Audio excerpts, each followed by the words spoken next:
pigs! What do you want? Grunt! Oh, newcomer. Welcome to the Juvenile Delinquent Correctional Facility.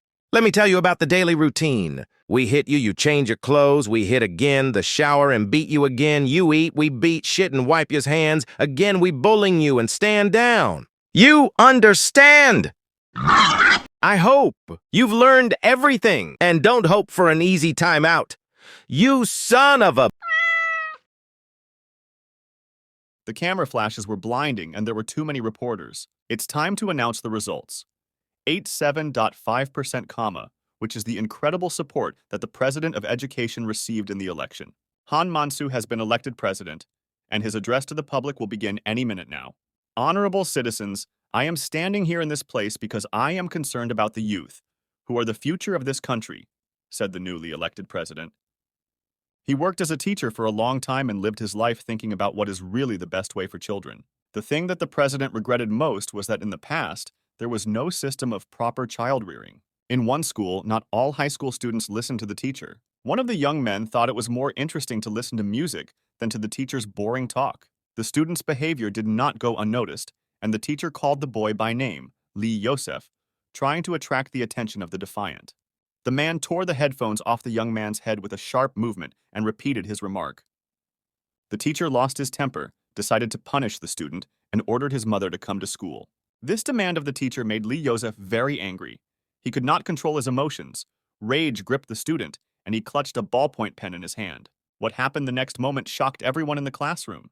The teacher who was supposed to guide them on the path of truth became the object of violence. Even very adult children often make mistakes, and the police have to intervene. Driving a car without a license is a favorite pastime of difficult teenagers. The four young men were having fun, refusing to stop at the request of the police. The driver was distracted from the road, and when he focused on it again, a disaster occurred. A woman was crossing the road, pushing a stroller in front of her, and a car was speeding by at a breakneck speed. Everything happened so quickly that the tragedy could not be avoided. 2 people died because the reckless teenagers were driving. Such children feel no guilt, even though they were the cause of a terrible disaster for one family. And in any case, they will not be punished in full. Teenagers can be very cruel, and when united, they can abuse even adults who are weaker than them. At this time, there are no adults who can correct these children. Parents are worried about pleasing their children. People are afraid of retaliation, so no one dares to speak out. The president's speech was impressive, and he paused to slap his hand on the podium. The man said that today the era of forgiveness for being just children is over.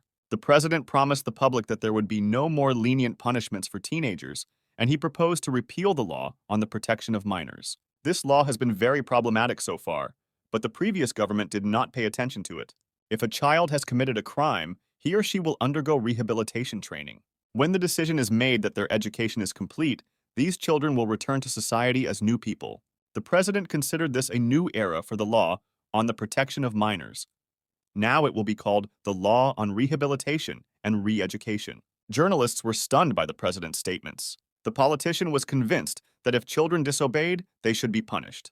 For this purpose, the authorities will create a special institution for the re-education of juvenile offenders. The president was convinced that this was the only way to reform difficult teenagers and turn them into law-abiding people. The next day, a lot of high school students gathered at the stadium near the school building, all of them wanting to donate blood. Kim's nurse colleague asked if this was her first time at the school, and the woman replied that there are many children here who want to help others.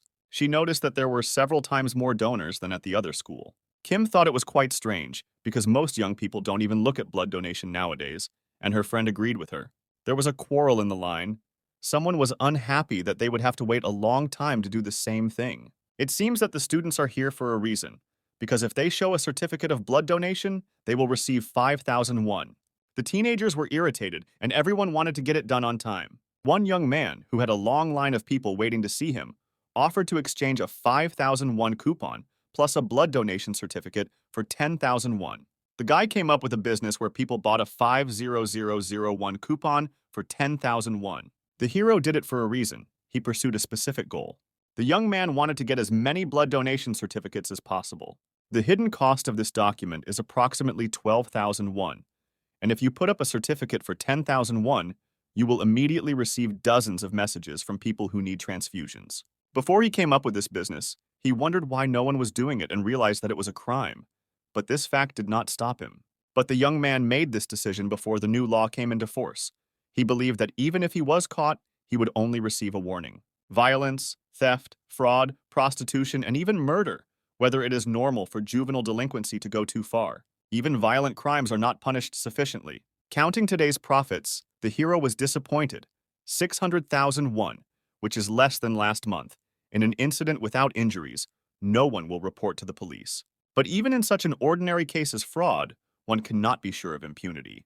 The young man did not expect what happened the next moment. He got a sneaker right in the face. The blow was so strong that the hero lost his footing and flew to the ground. By committing a crime, you automatically become a target for a new crime. Anyone who has committed a crime and made a profit cannot be justified. No one will sympathize with the criminal, and he will not be able to complain to anyone. One of the local thugs sat down next to him and asked Min-soo how much he earned today. The young man realized that no one could protect him from these people. The next day, the teenagers discussed the law on rehabilitation and re-education. They believed that the ugly world had invented an ugly law. The top of the government, as always, is doing something stupid. One of the bandits released unpleasant odors outside with his fifth point. The man apologized, but added that many people's intestines relax with a cigarette. Sitting on Min-soo's head, the bastard was sure that his smell was more pleasant than the smell of cigarettes. The hero tried to hold his breath to avoid inhaling this stench. If he earned money, he has to share it. Even though Jong-soo went to prison, he can't be angry. Despite the situation in which Min-soo found himself and the numerical advantage, he did not give up. The bandit reminded him that Chang-soo was much scarier than him. He tried to scare Min-soo that their terrible leader would come today. Cho Chang-soo is the head of a criminal cartel consisting of juveniles who have committed a crime. Everyone suffered from it, but no one dared to come forward and recognize themselves as its victims. Everyone was afraid of revenge, which would not be long in coming, and the law would be powerless here. Jong-soo is literally omnipotent. There is nothing he cannot do. Min-soo asked if Cho-sang would be released from the colony today, and the bandit saw the horror in the hero's eyes. The bastard with the cigarette repeated that it was time to pay taxes, because it would be hard for both of them if Jong-sung hated them. The young man replied that he agreed and reached into his bag, and the bandits were happy that he had become obedient. The next moment, the smiles disappeared from the bandits' faces. The hero was not going to give up. He boldly asked why they were frozen. Min-soo gave the bandits the middle finger. He was not going to share his profits. The bastard was furious. He wasn't going to let it go. Rushing forward, he hit the hero with all his might. Tai-eun, the bandit's name, shouted, "If Jong-soo is in prison, is there nothing to be afraid of?" The bandits tried to calm their friend down, but he was ready to kill the young man.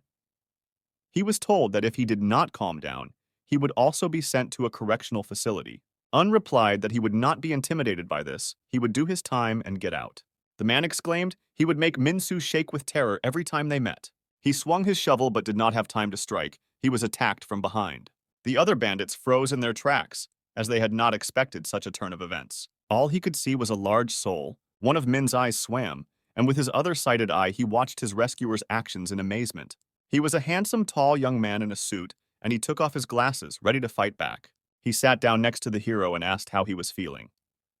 He was the president of the student council. Dae-eun was not going to accept defeat. He grabbed the shovel again, promising to finish off both boys. This promise of the bastard enraged the president of the student council. He was faster and stronger than Tae-eun, and he was going to teach him a good lesson. He slammed the bastard's face into the asphalt and asked him if he had ever killed. Un shouted at his comrades why they were standing there and not intervening. The comrades' words made the bandits attack the president of the student council with their fists. The young man managed to intercept the rapidly approaching fist of the scoundrel. With his other free hand, he hit the man in the face. One of the thugs shouted that he used to feel sorry for the president of the student council. But now everything has changed, so let him feel sorry for himself. But he, like his friend, was unlucky. The student was much more skilled in martial arts. The young man was confident in his own abilities, so the fat bandit quickly flew to the ground. Having dealt with the three scum, the president of the student council rushed to the last one. He was shaking with horror. He said he just stood there and did nothing. The closer the student approached, the wider the man's eyes opened in fright. During this time, the beaten Min-soo managed to catch his breath and get to his feet. The guy was in pain. His face was covered with abrasions, and one eye did not open at all. Throwing his backpack over his shoulder, Ming told his rescuer, "You said yourself, violence in school is forbidden." The boy's words made Kang Yu-sung stop, and he stopped beating the bandit. Ming-soo looked carefully at his savior. The man smiled and said that at such a moment it was better to thank him, calling him brother. Without turning around, the hero told someone that he was no longer his brother. Why stand next to a puddle and know that you will be splashed with mud? Kang Yu-sung said that he does not consider his younger brother to be dirt. No matter what Min-soo thinks, they are still brothers. The young man stopped the president of the student council, telling him to go and get rid of that watch. Khan looked at his watch, not understanding what his brother meant. Ming explained that if he was adopted by a wealthy family, he should change his watch, because even he was ashamed of it. The dial read, Penguin Orphanage. Kang Yu-sung exclaimed that he didn't care. He reminded his younger brother that it was time for school. But the hero wasn't going to go there. He said he was going home. The president of the student council called the younger man a fool and added that he should replace his watch. On his way home, Ming muttered under his breath why that idiot was interfering in his affairs, because he might not be able to enter the university. His brother, Kang Yu-sung, president of the student council and an applicant to the Korean Medical University, and he, the worst student in the school, Lee Min-soo. These are two half-brothers who were separated by fate. His brother's real name, Lee Hyun-soo, was adopted by a wealthy family and he became Kang Yu-sung. And he, Min-soo, is still a resident of the Penguin Orphanage. That's why his brother shouldn't get involved with him. Otherwise, he'll tarnish his perfect reputation. The hero can become an obstacle on Kang Yu-sung's path to a brilliant future. He must firmly follow his path, and Min must find his own way of life. In a dark alley in a container of old clothes, Min's way of living differently is hidden. The money he has been saving so diligently so far will ensure his future life. Here, in one place, he gathered all his property, 3,400,000 won. The hero's goal was 10 million, and he had to raise another 6,600,000. He had to wait 3 months for his next blood donation. Maybe he should go on a business trip to another school. And Ming didn't understand why he was so obsessed with money. In 2 years, he will have to leave the shelter, and of course he will receive 5 million won from the authorities. But it is difficult to buy a house with such money. The hero thought about getting a part-time job, but such minor orphans are not often hired. The young man realized that he was committing a crime, but he saw no other way out to earn money. Lee Min-soo no longer wanted to be a burden to his older brother. He was about to close his makeshift safe when an old friend from the gang appeared behind him. He exclaimed, "Does Min-soo really have so much money? Now he will tell him a funny story. If someone finds money obtained illegally, it will be confiscated." The bastard laughed merrily, thinking about how lucky he was today. The scoundrel reminded the boy that he had promised him that he would be frightened at his first appearance, and the time had come. Meanwhile, Kang Yu-sung returned to school. The classmates around him were talking to each other, but the young man was only interested in studying. He was brought out of his thoughts by the teacher's voice, who asked the teenagers to sit down and be quiet.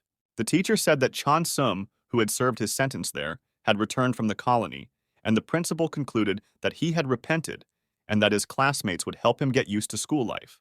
The children were having fun. They were not at all frightened by this prospect. Suddenly, the teenagers heard the squeaking of wheels in the corridor. All eyes turned to the front door of the classroom. Kang Yu-sung looked stunned, as did most of his fellow students. They remembered Cho Chong-soo as simply terrifying. His appearance alone could be very frightening. He was the head of a cartel of minors and generally all-powerful in this school. Now his appearance changed dramatically, and the bandit's eyes could not focus on any of the objects. Now he looked absolutely crazy, with no trace of the past terrible Cho Chang-soo left. Sitting in a wheelchair, he could not even control his own urination, and a puddle appeared on the classroom floor. His classmates started whispering about what had happened to him, how he could have changed so much in just 4 weeks. Special law on rehabilitation and re-education. The previous law on adults created only problems, so it was cancelled. Minors who have committed a crime undergo rehabilitation training in institutions under the control of the military. The adolescent will be kept in a special institution until a decision is made that the re-education is complete. Meanwhile, police cars were parked near the penguin shelter, and passers-by were forbidden to come close. Everyone around was wondering what had happened, and rumors were spreading in the crowd that someone had died. There was a traffic jam on the road, and the driver of one of the cars told his passenger that there seemed to be an accident ahead and they might be a little late for the course. The passenger of this car was Kang Yu-sung, who said that this was the shelter where he used to live. Suddenly, the young man realized that something could have happened to his brother. With a sudden movement, he opened the car door and got out, and the driver was unable to stop him. The first thing Khan saw under his feet made him think the worst. It was Lee Min-soo's watch, and the glass on it was broken. The boy felt crushed. He loved his younger brother very much and blamed himself for not saving him. At the crime scene, in a dark alley near the shelter, they found the body of a man, and people gossiped that it was a penguin pet. People were whispering that the prices of nearby buildings would fall because of the murder, and Kang Yu-sung tried to fight his way through the crowd. The hero was sure that his younger brother was lying there in the darkness under a white sheet. But suddenly, the young man saw Lee Min-soo, not under the sheet but in handcuffs. Article 243, in conjunction with the special law on rehabilitation and re-education, the boy was detained at the scene of the crime. From now on, the young man's personal data will be under the control of the Re-Education Center. Any criminal case eventually goes to court. Room 303 housed the Re-Education Center of the Court of Simplified Jurisdiction for Minors. The man sitting in the office hit the table with his fist in frustration. It was a local judge who believed that some juvenile offenders could not be rehabilitated. He added that he sees no signs of Lee Min-soo's remorse. The young man must not forget that he is here because of a murder. The hero replied that he was not guilty and had not killed anyone. The guy said that he had already said all this, but no one listened to him. The judge was sure that Lee Min-soo was lying. The lawyer showed the brick in a plastic bag, claiming that it had the boy's fingerprints and bloodstains of the deceased. The judge was waiting for explanations. He recalled other violations of the law by Lee Min-soo. The man shouted that he had seen many such bad guys, that teenagers blame the situation on their family or something else, that they cannot be re-educated. There was gossip outside the office that the judge was very angry today. The lawyer kept shouting at the guy, saying that it was wrong to kill him, even for mockery, even for taking his money. You can't kill people because you don't like someone. If everyone did the same, this world would be full of corpses, which is why society taught Lee Min-soo. And if someone offends you, you need to ask for help from adults, because after all, the reason why the hero committed the crime is because he did not trust adults. Having said all this, the judge was finally ready to announce the sentence, in accordance with Article 28 of the Law on Rehabilitation and Education. The young man was ordered to be placed in a penal colony for re-education. When the hero and the other juvenile offenders were put on a bus and taken to the colony, they talked to each other. The guards tried to calm the boys down, but they paid no attention to them.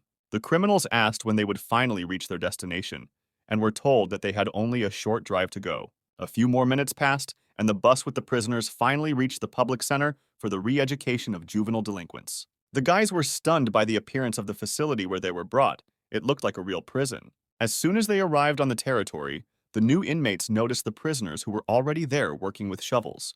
The boys were amazed to see so many girls here. This fact greatly encouraged the young men, who were looking forward to romantic encounters. Hearing the screams of the newcomers, the girls looked frightened. The guard disappointed the teenagers because now they saw a women's colony and their building was opposite. Lee Min-soo was not going to participate in this madness. He sat and thought about the judge's words. How does it feel to believe adults? The hero recalled his childhood. He repeatedly told the truth, but they still did not believe him. Finally, the bus with the prisoners entered the territory of the colony. The door is closed, and now juvenile offenders will not see freedom soon. The guys went outside, and the guards ordered them to get in line. Some of the most impudent began to ask the wardens for cigarettes, but were quickly told that minors were not allowed to smoke. The hero still paid no attention to the fuss around him. It was becoming increasingly difficult to ignore others, and the old-timers of the colony were becoming more aggressive in their attempts to attract Lee Min-soo's attention. The locals looked terrible. They resembled Cho Chang-soo rather than normal teenagers. Their appearance and behavior were reminiscent of madmen. The newcomers looked frightened when they saw those with whom they would have to live next to them for some time. The next moment, everyone except Lee Min-soo was laughing at these unfortunates. One of the guards who brought the new prisoners here noticed a noise. A new guard came outside. He was not as friendly as the ones who had accompanied the prisoners on the trip. The man's shouts made the boys stop talking and pay attention to him.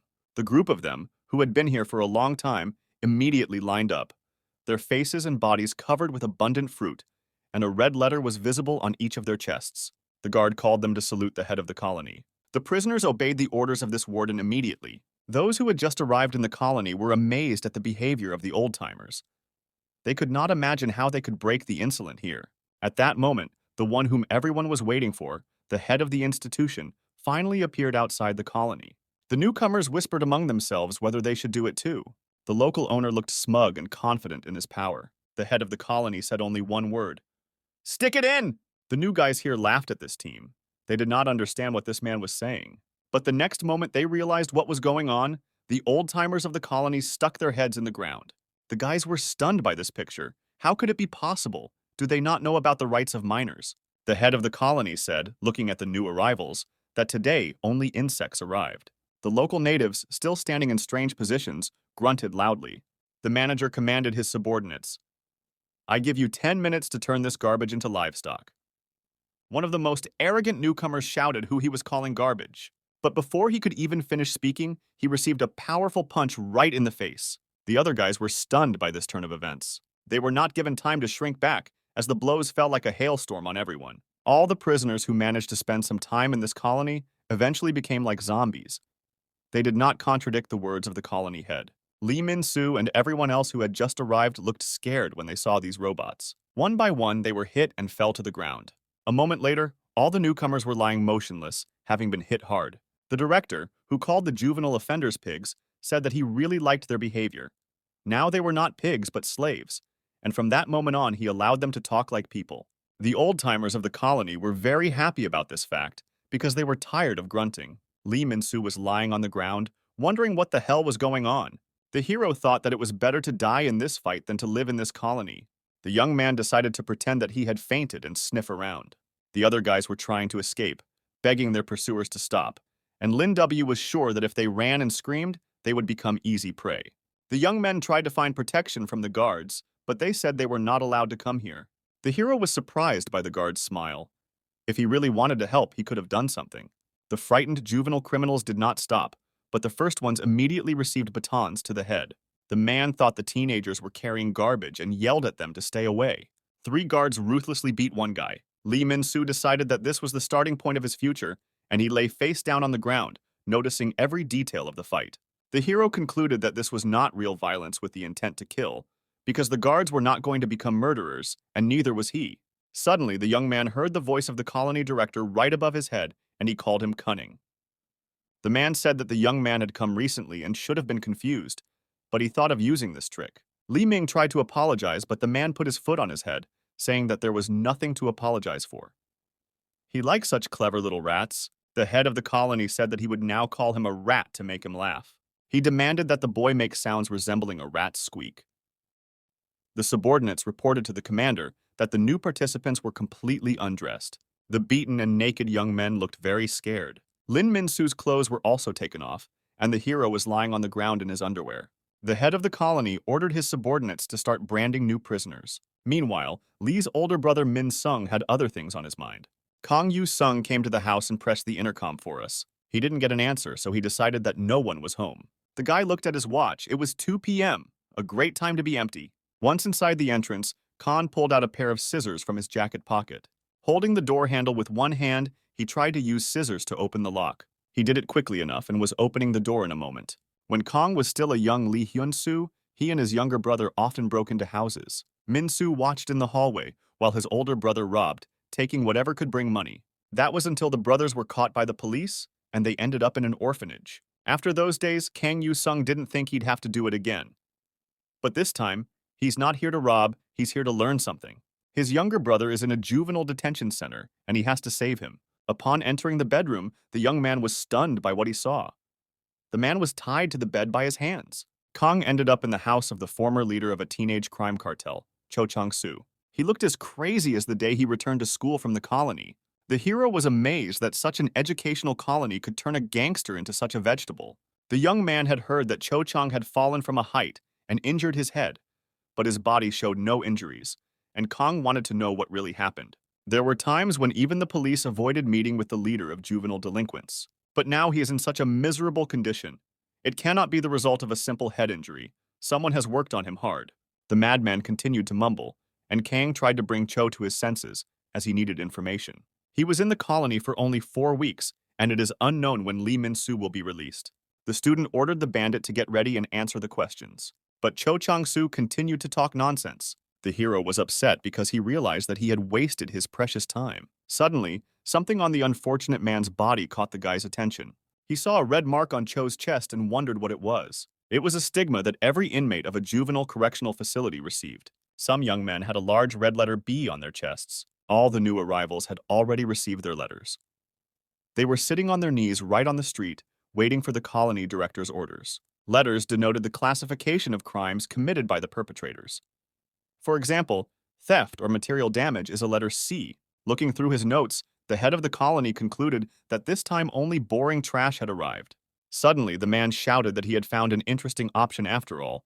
that his eyes had not failed him. He was referring to Lee Min-soo. He jumped up from his chair and exclaimed that he was greeting a rat. The head of the colony laughed. This young man is actually more cruel than he seems at first glance. The letter A means that the teenager committed a murder, and this time he is the only one of all the new arrivals. The director promised that the rat would have a particularly fun re-education life. Lee Min-soo, 18 years old, crime, murder. Grade, A. A new school day has begun at Yeonji Girls High School. Two friends went outside for a little rest during the break. Suddenly, something caught the attention of one of the girls. The beauties froze in place, staring impolitely at the young man reading the book. It was Kang Yu-sung in person, and the girls thought he was handsome. One of them decided to say hello, but the young man could not hear what she was saying because he had headphones in his ears. The beauties wanted to get to know him better. One of the girls asked if he was also a student and suggested that they follow each other on social media. The hero pulled out his earpiece and apologized, saying that unfortunately he doesn't use Instagram. Kang decided to take this moment to ask them something, and the girls didn't mind helping him.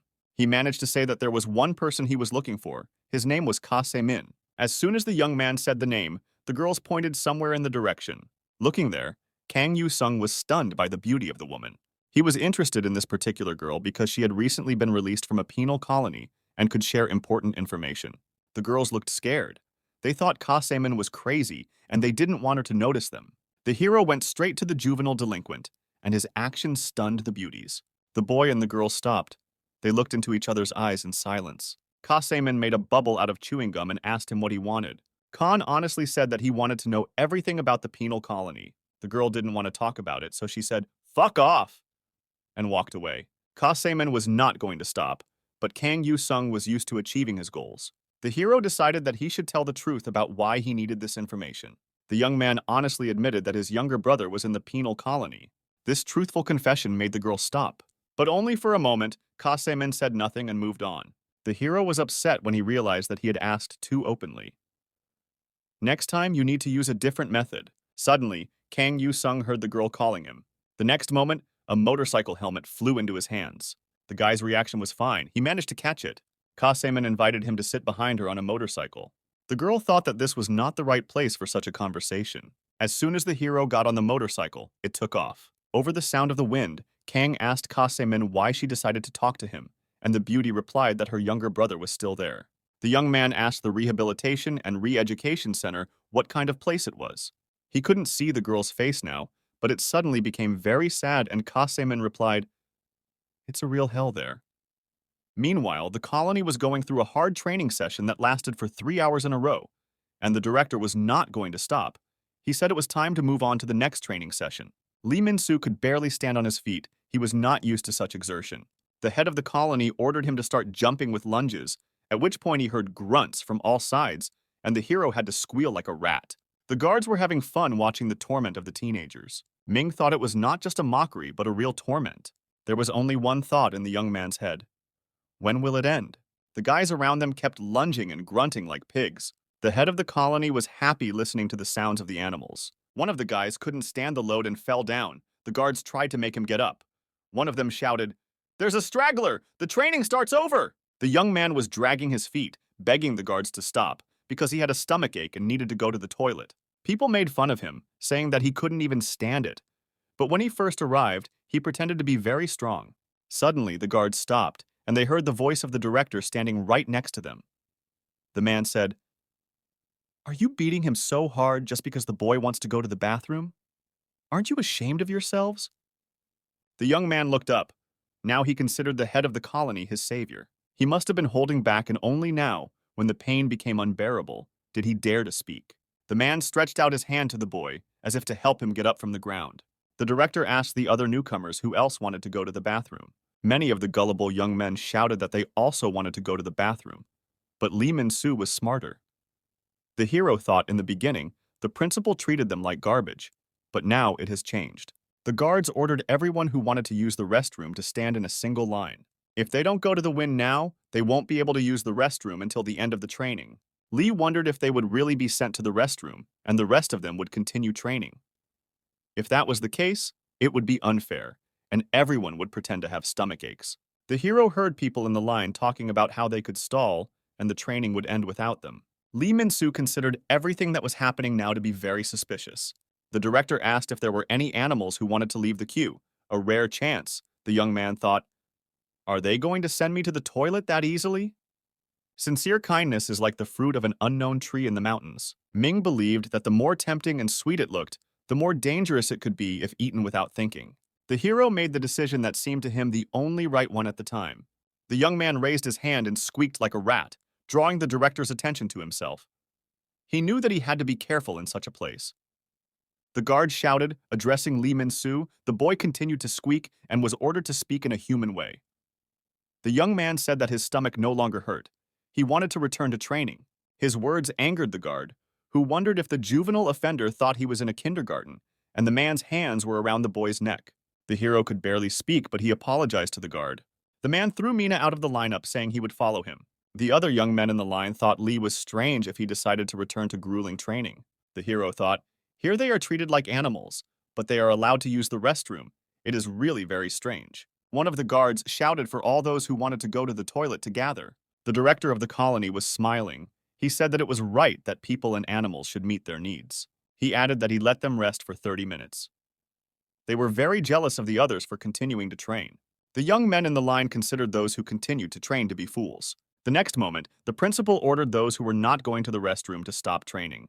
Half of the prisoners who were going to the toilet were surprised by the order of the head of the colony, and those who continued to train were frozen in place, as they had not expected such a turn of events. In complete silence, the man begins that they will now make a human centipede.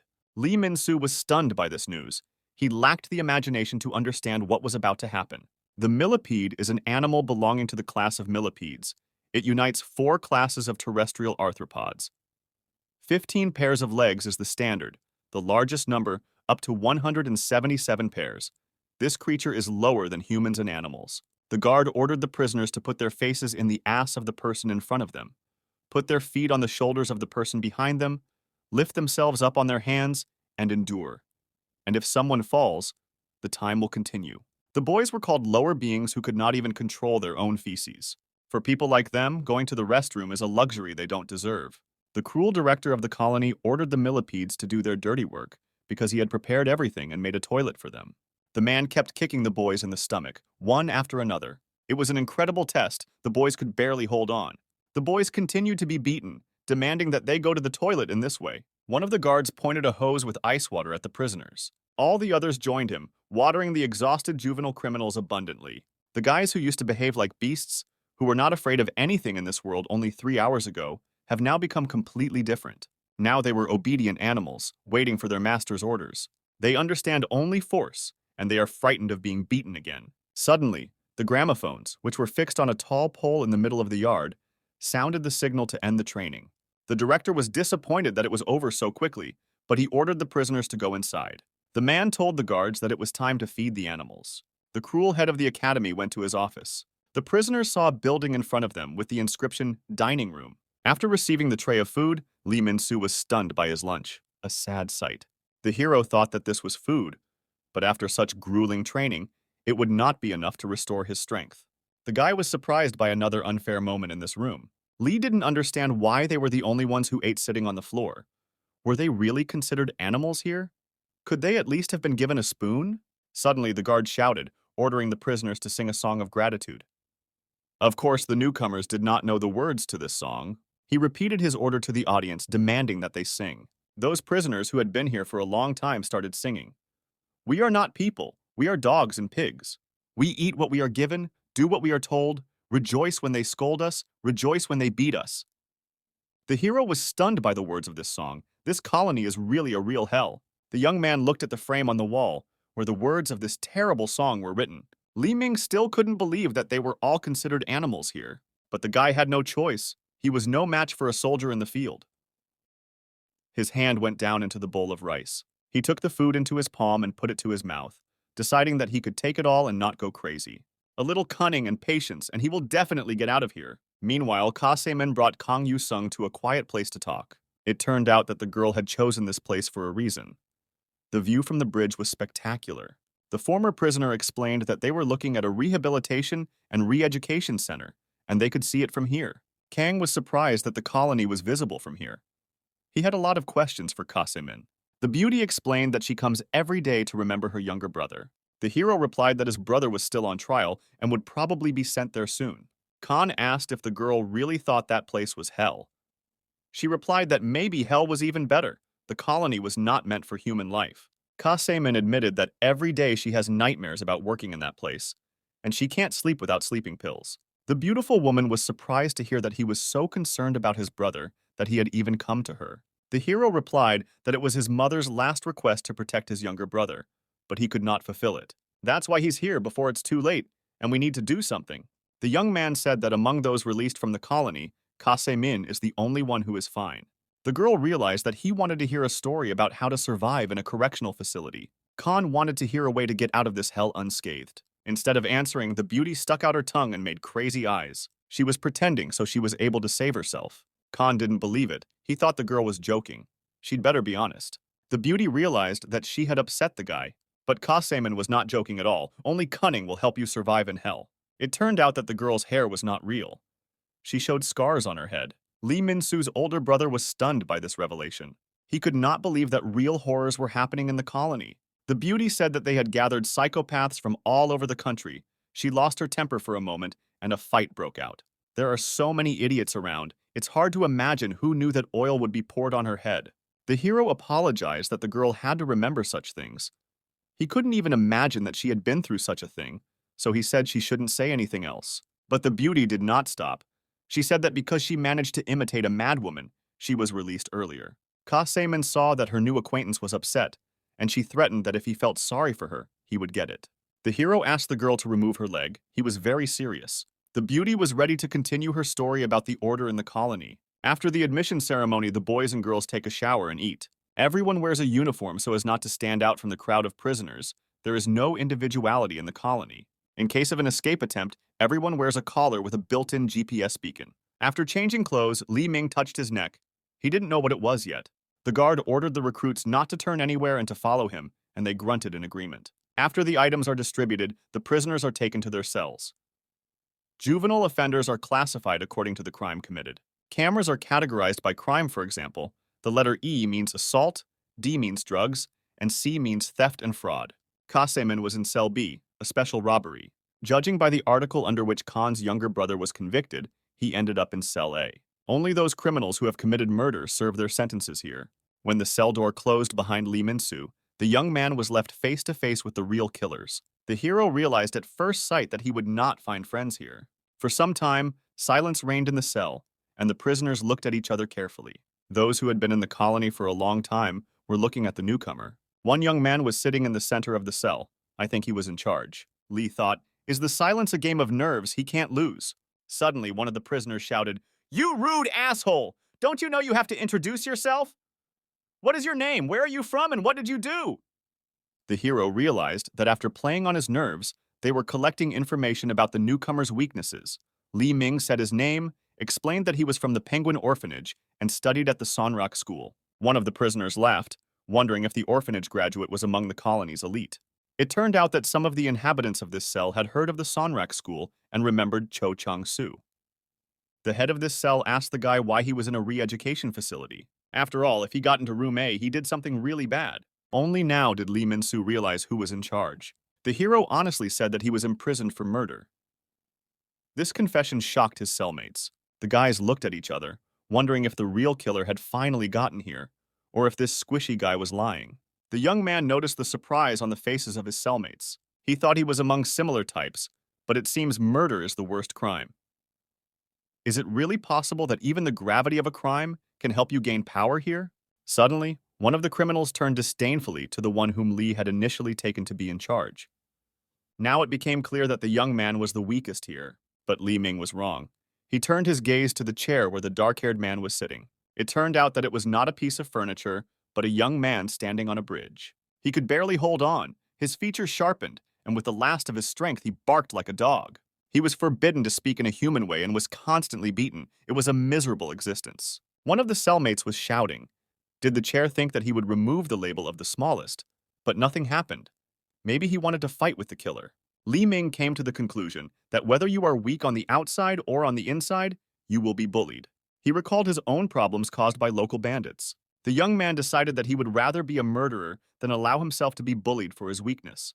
There were a lot of rules in the colony, and 19 o'clock was the time for repentance. Children in a correctional facility have to write 10 pages of confession every day.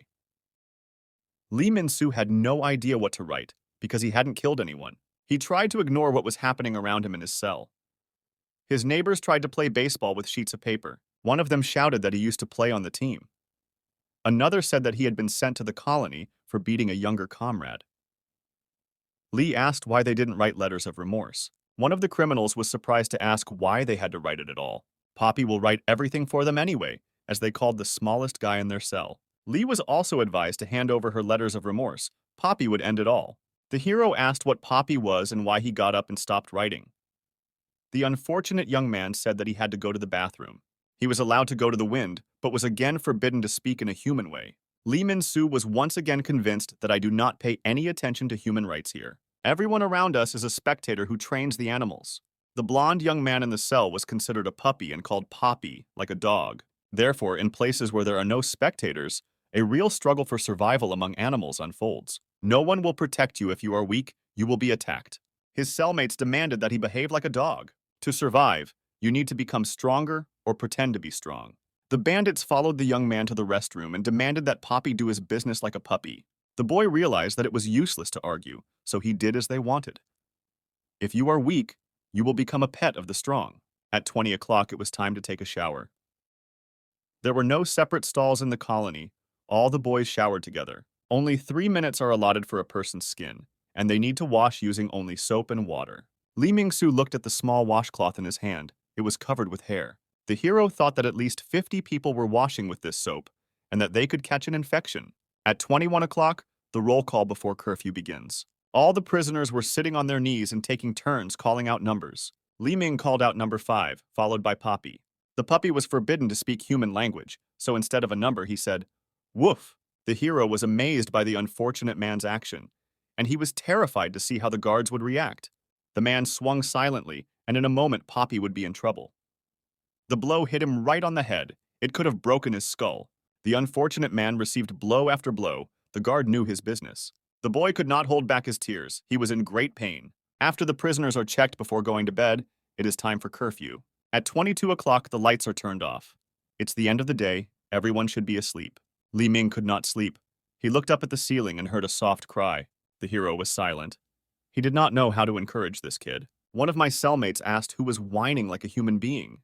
Poppy covered his mouth, trying not to draw attention to himself. Lee Min-soo was finally able to fall asleep, and that's how his first night in the penal colony went.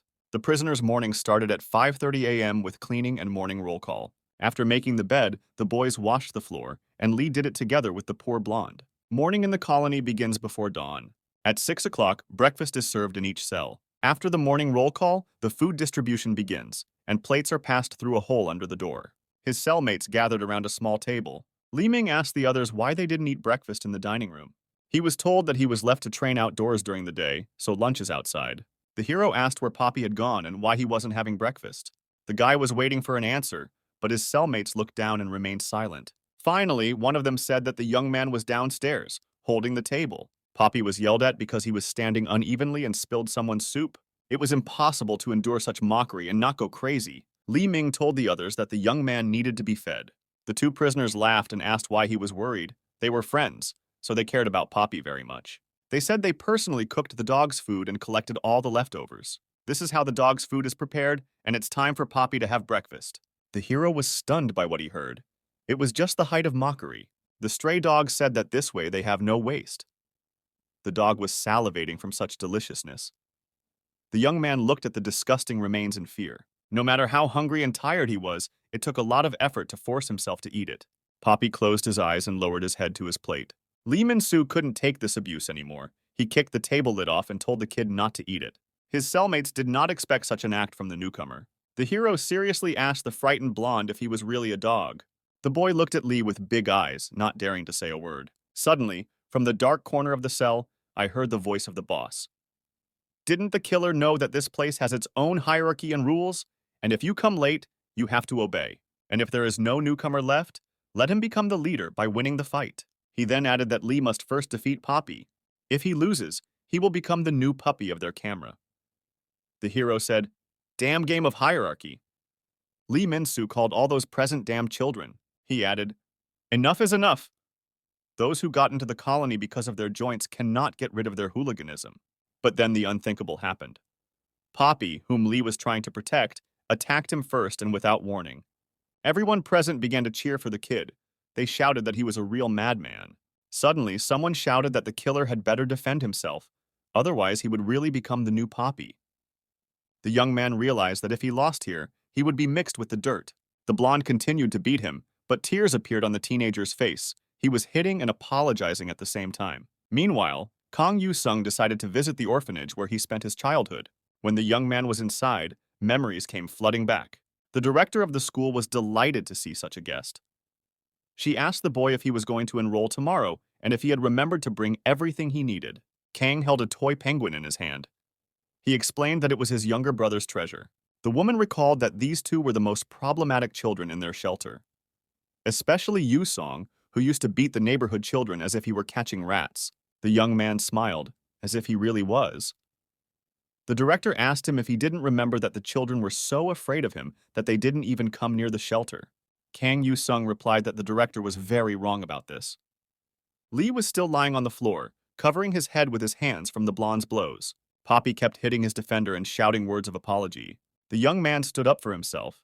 He no longer wanted to be a local puppy. The other cellmates laughed when they found out yesterday that Min-soo was a murderer. They were scared, but he's a real loser.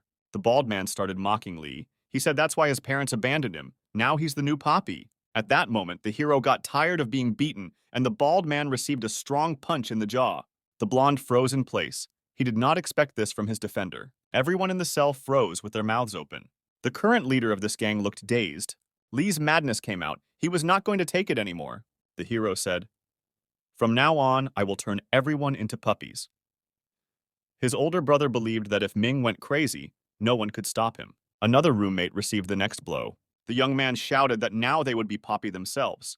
The hero was going to take full revenge on everyone present. At that moment, Li Ming received a powerful blow to the back. One of the men said, "Are you going to make us Poppy? Have you lost your mind?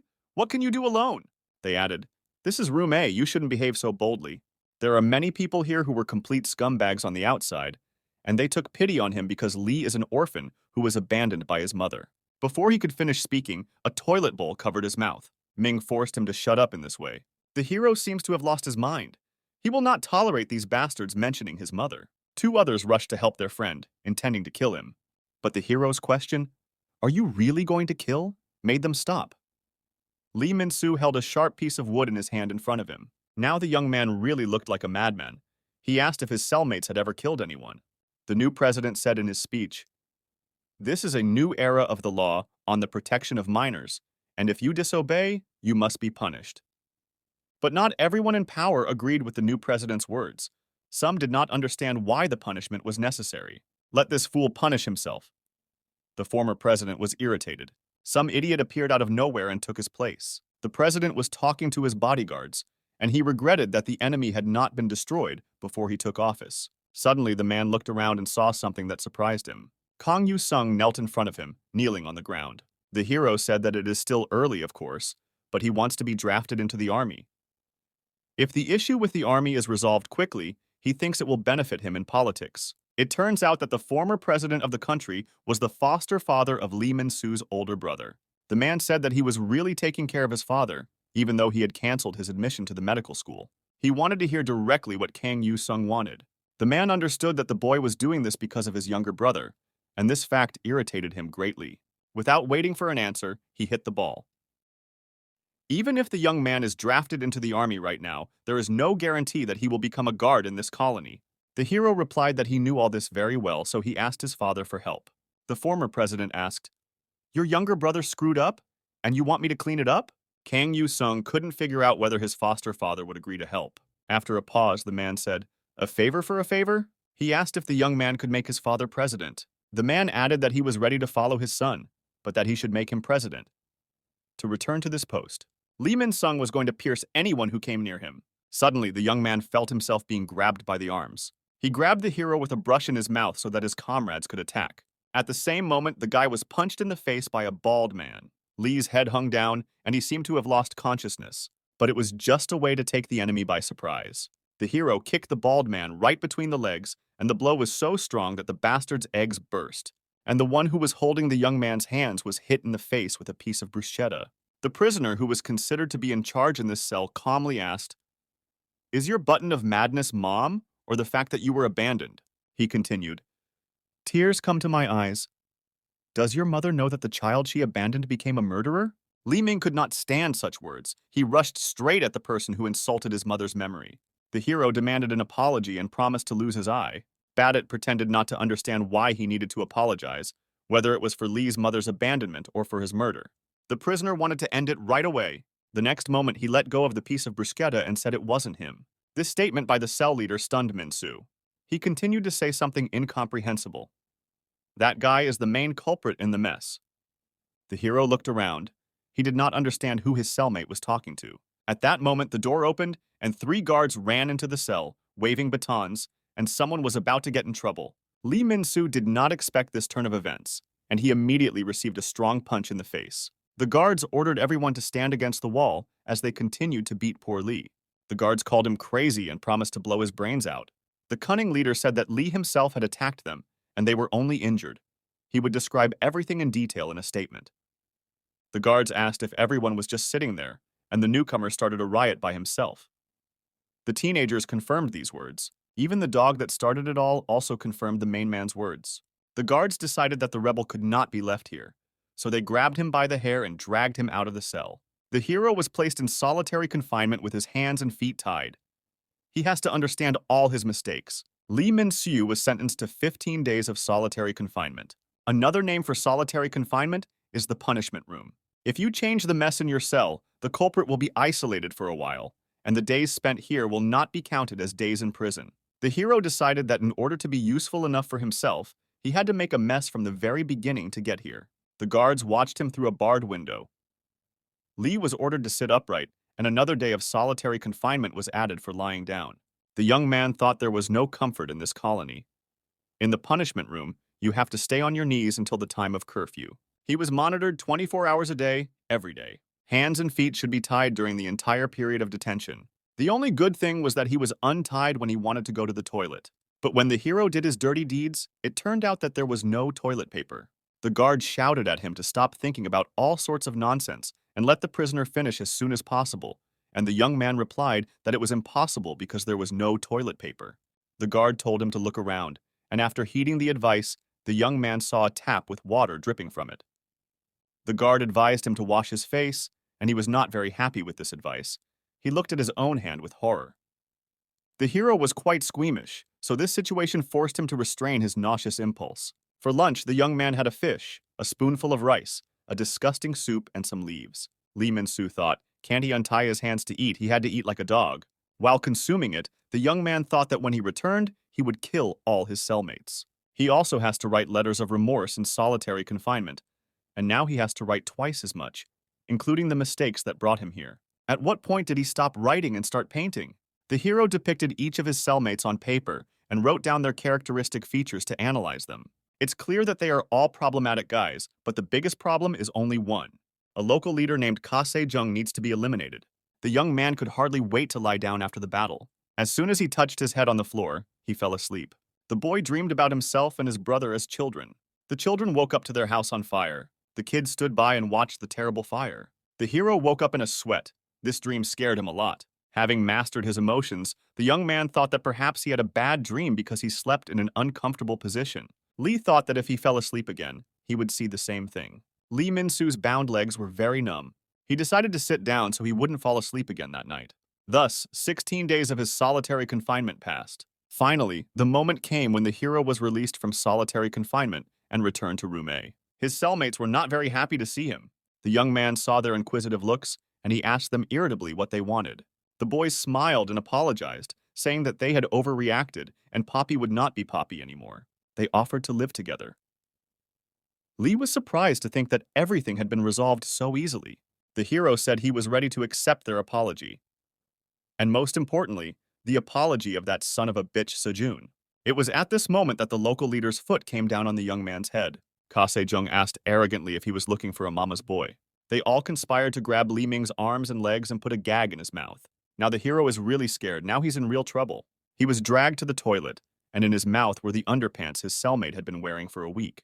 The leader of this cell said he was glad that the mama's boy was looking for him first, but the one who was waiting for him was more impatient. It seems that the place where Lee hit him was very painful. The bald man with his pants down went to the restroom. The hero could not resist. He was held by his arms and legs. The young man's eyes nearly popped out of their sockets in horror. Suddenly, someone entered the cell and the abuse of Lee stopped. Ka Se-jung greeted the new warden and asked him to ignore him, as they had received permission for what they had just done. The man asked from whom they had received permission and threatened that they would be punished. The warden extended his hand to the person who had just been bullied. Lee Min-soo stared at the outstretched hand in shock. Then the hero looked up at the face of the new warden. Recognizing him, he didn't say a word, just extended his hand to meet him. The palms of these two hands finally met. Lee's older brother, Kang Yu-sung, became the new warden of the re-education colony. This means one thing. He succeeded in implementing his plan. The elder brother was very happy to see the younger brother in his right mind. He made it in time. The hero helped Lee to get up, and now he is not alone. Before being sent to the colony, Khan had heard many stories about the war. His father dragged him to karaoke to introduce him to someone. The man tried very hard to sing a song about the war with all his heart. It was dedicated to a real soldier, a patriot of his country. The soldier said that the general's song, as expected, encapsulated the aspirations of the spirit of the defenders of the fatherland. His interlocutor replied, "What general? How much time had passed since then? Although he is now a former president and politician, he is a general at heart, a patriot." But there is one fact that worries the military man, why an old acquaintance wants to make his son a soldier. Other politicians do not want to send their children to the army and manipulate documents, trying their best to create non-existent diseases. Khan's father said that it was better to send this boy to the army as soon as possible. The general promised a fellow politician that his son would start his service right away. Soldiers in one unit could not understand why a general and a deputy appeared in their unit and sang karaoke. The general continued to sing, and Kang Yu-sung tried to guess the song in his mind. The politician asked his son if he was ready to join the service right away, and the young man said yes without hesitation. Khan is ready to start his service at this very second. He has managed to prepare everything to save his younger brother. The hero recalled how he collected information about this colony from grains of sand. An image of the beautiful Ka Se-min appeared in his mind, who managed to get out of there without losing her sanity. While his brother was in court, the young man got to know the juvenile offenders and received information about the situation inside the institution. Now he had a rough idea of what was happening behind those terrible walls, a real hell. Finally, the hero managed to become one of the wardens of a juvenile detention center. When he met the director of this institution, the young man decided that he would get his brother out of here by any means necessary. His Lee Min-seo must keep his sanity and be released as soon as possible. When he finally met with his brother, he said that if he obeyed him, he would soon be released. The plan is perfect if everything goes as Kang says. But when Lee finally got to his feet, he didn't listen to his brother. He flew up to the bald man and punched him in the face with all his might. The young man shouted furiously that the bastard was going to urinate on him. At that moment, the new warden saw Ka Se-jung. At the same moment, Kang's younger brother was acting like a madman, wanting to avenge his own humiliation. Kang realized that his perfect plan had gone awry from the start. Lee's cellmates realized that the new warden was his brother. But he should know that in this colony, each cell has its own rules and discipline. Khan asked in surprise if fighting was discipline for them. In that case, he would have to follow such discipline.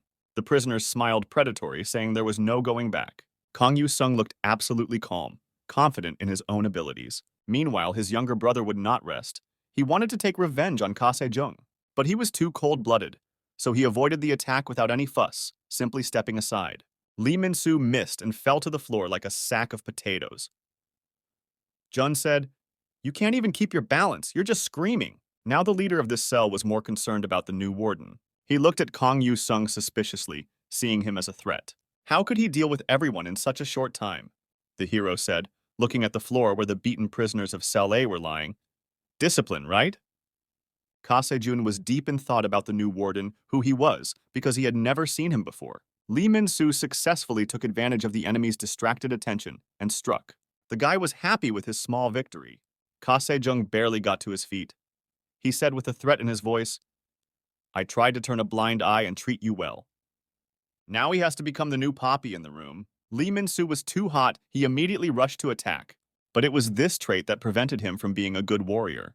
He received a blow right in the face that he did not expect at all. Only now did the young man realize the real threat, because the leader of their cell is incredibly strong.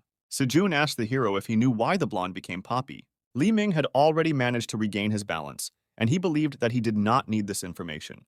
But the guy's powerful punch was blocked. The leader said that Poppy was the head of this room. But because he was behaving the same way as Li Ming, I had to start raising him. After receiving another blow, the new warden's younger brother decided that he could not give in. Bringing his fist in for a punch, he exclaimed, "You are the most sneaky person in this room." Ka Sejun was faster and more skillful than the hero. In this unequal battle, Lee Min-soo was defeated. He was lying on the floor, irritated, wondering what the hell was going on. Why did he lose to a bastard who spoke ill of his mother? And he did it unilaterally, without even having time to strike. There was one more thing that made Lee Min-soo even more upset than the defeat. The hero thought that every time he was beaten, this idiot, his older brother, was there. Kang Yu-sung asked the younger man if he was alive. One of Min-soo's eyes swam, and he didn't say anything, just thought how bad it was. The elder brother picked up the younger brother and wondered why he was so light, if he hadn't been fed here. Kang Se-jung asked the new warden where he was taking Lee because he needed to think about his behavior. Kang replied that he belongs in solitary confinement. That's his punishment. The leader of Cell A asked if the warden wanted to fight him. Kang Yu-sung refused this offer and advised Ka Se-jung to stop these fights himself. After leaving the cell, the new warden added that his sister had asked him to pass it on. Lee Min-soo regained consciousness in solitary confinement. This time his hands and feet were not tied. The young man barely realized where he was. He did not know how long he had been unconscious. When he finally had the strength to stand upright, he thought about what the shaggy bastard would get next time. When he went to the bathroom, he thought he had forgotten something important. The last time Lee was in solitary confinement, he remembered that there was no toilet paper. He tried to turn on the faucet, but no water came out, so maybe the water supply was broken. The hero was horrified to think that he would have to wipe his dirty ass with his hand, which he would not be able to wash later. Suddenly, the young man heard the guard's voice. "There is toilet paper there. You should not wipe your hands. The water supply is being repaired, so there will be water only in the evening." Lee Min-soo took the paper and wondered why his hands were not tied this time. It was at this moment that he finally remembered the most important thing. This memory made the hero angry, and his fist was rapidly approaching the door. Lee called Kang Yu-sung a fucking psycho. He's completely off his rocker to come here. Does he really think he is a hero? Why did he come to save him? If he found a good foster father, he should live happily and forget about the past. The young man demanded that his brother leave the prison immediately and forget about him. Lee did not want his brother's life to be ruined because of a murderer. Min-soo was very ashamed that Kang Yu-sung was here because of him, putting an end to his medical studies at the university. The older brother replied that he did not believe Lee could have killed anyone. Kang Yu-sung added that he was here to save the person closest to him. Lee asked his brother if he obeyed. Would he be able to get out of here soon? The new guard replied, "Not if you don't make noise like you did this morning."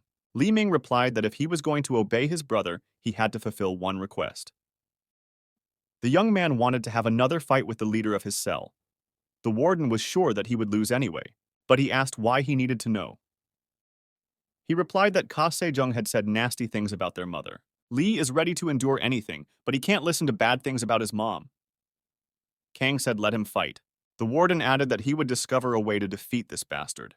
Kang Yu-sung added that if Lee Min loses again to the person who slandered his mother, he will kill him himself. There are 15 days left until the end of his solitary confinement. Meanwhile, in Cell A, everything was as usual.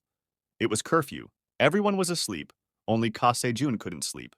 Kang Yu-sung told his brother that it was impossible to increase physical strength in 2 weeks. The older brother wanted to teach the younger one a secret method. Li Ming will have only one attempt to defeat Ka Se-jung. The hero was surprised to ask if this was really the way to overcome the leader of Cell A.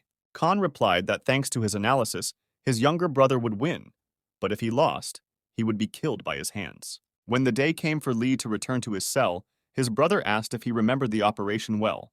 The young man replied that he remembered everything and asked Khan to believe in him. When the cell door opened, the prisoners kept their eyes on Lee. They weren't very happy to see the guy's back. They were annoyed by his appearance. He avoided heavy training for 2 weeks. Lee Min-soo smiled. He had promised to make them into Poppy. But at the last moment, after a pause, the young man added that he had changed his mind. His strange behavior had stunned the prisoners. The hero fell to the floor and behaved like a puppy. Lee looked like a madman. He said he had decided to become Poppy himself and started barking. When the elder brother told the younger brother about his plan, he warned him that he would have to be patient. In order to win, you first need to withstand the enemy's attack.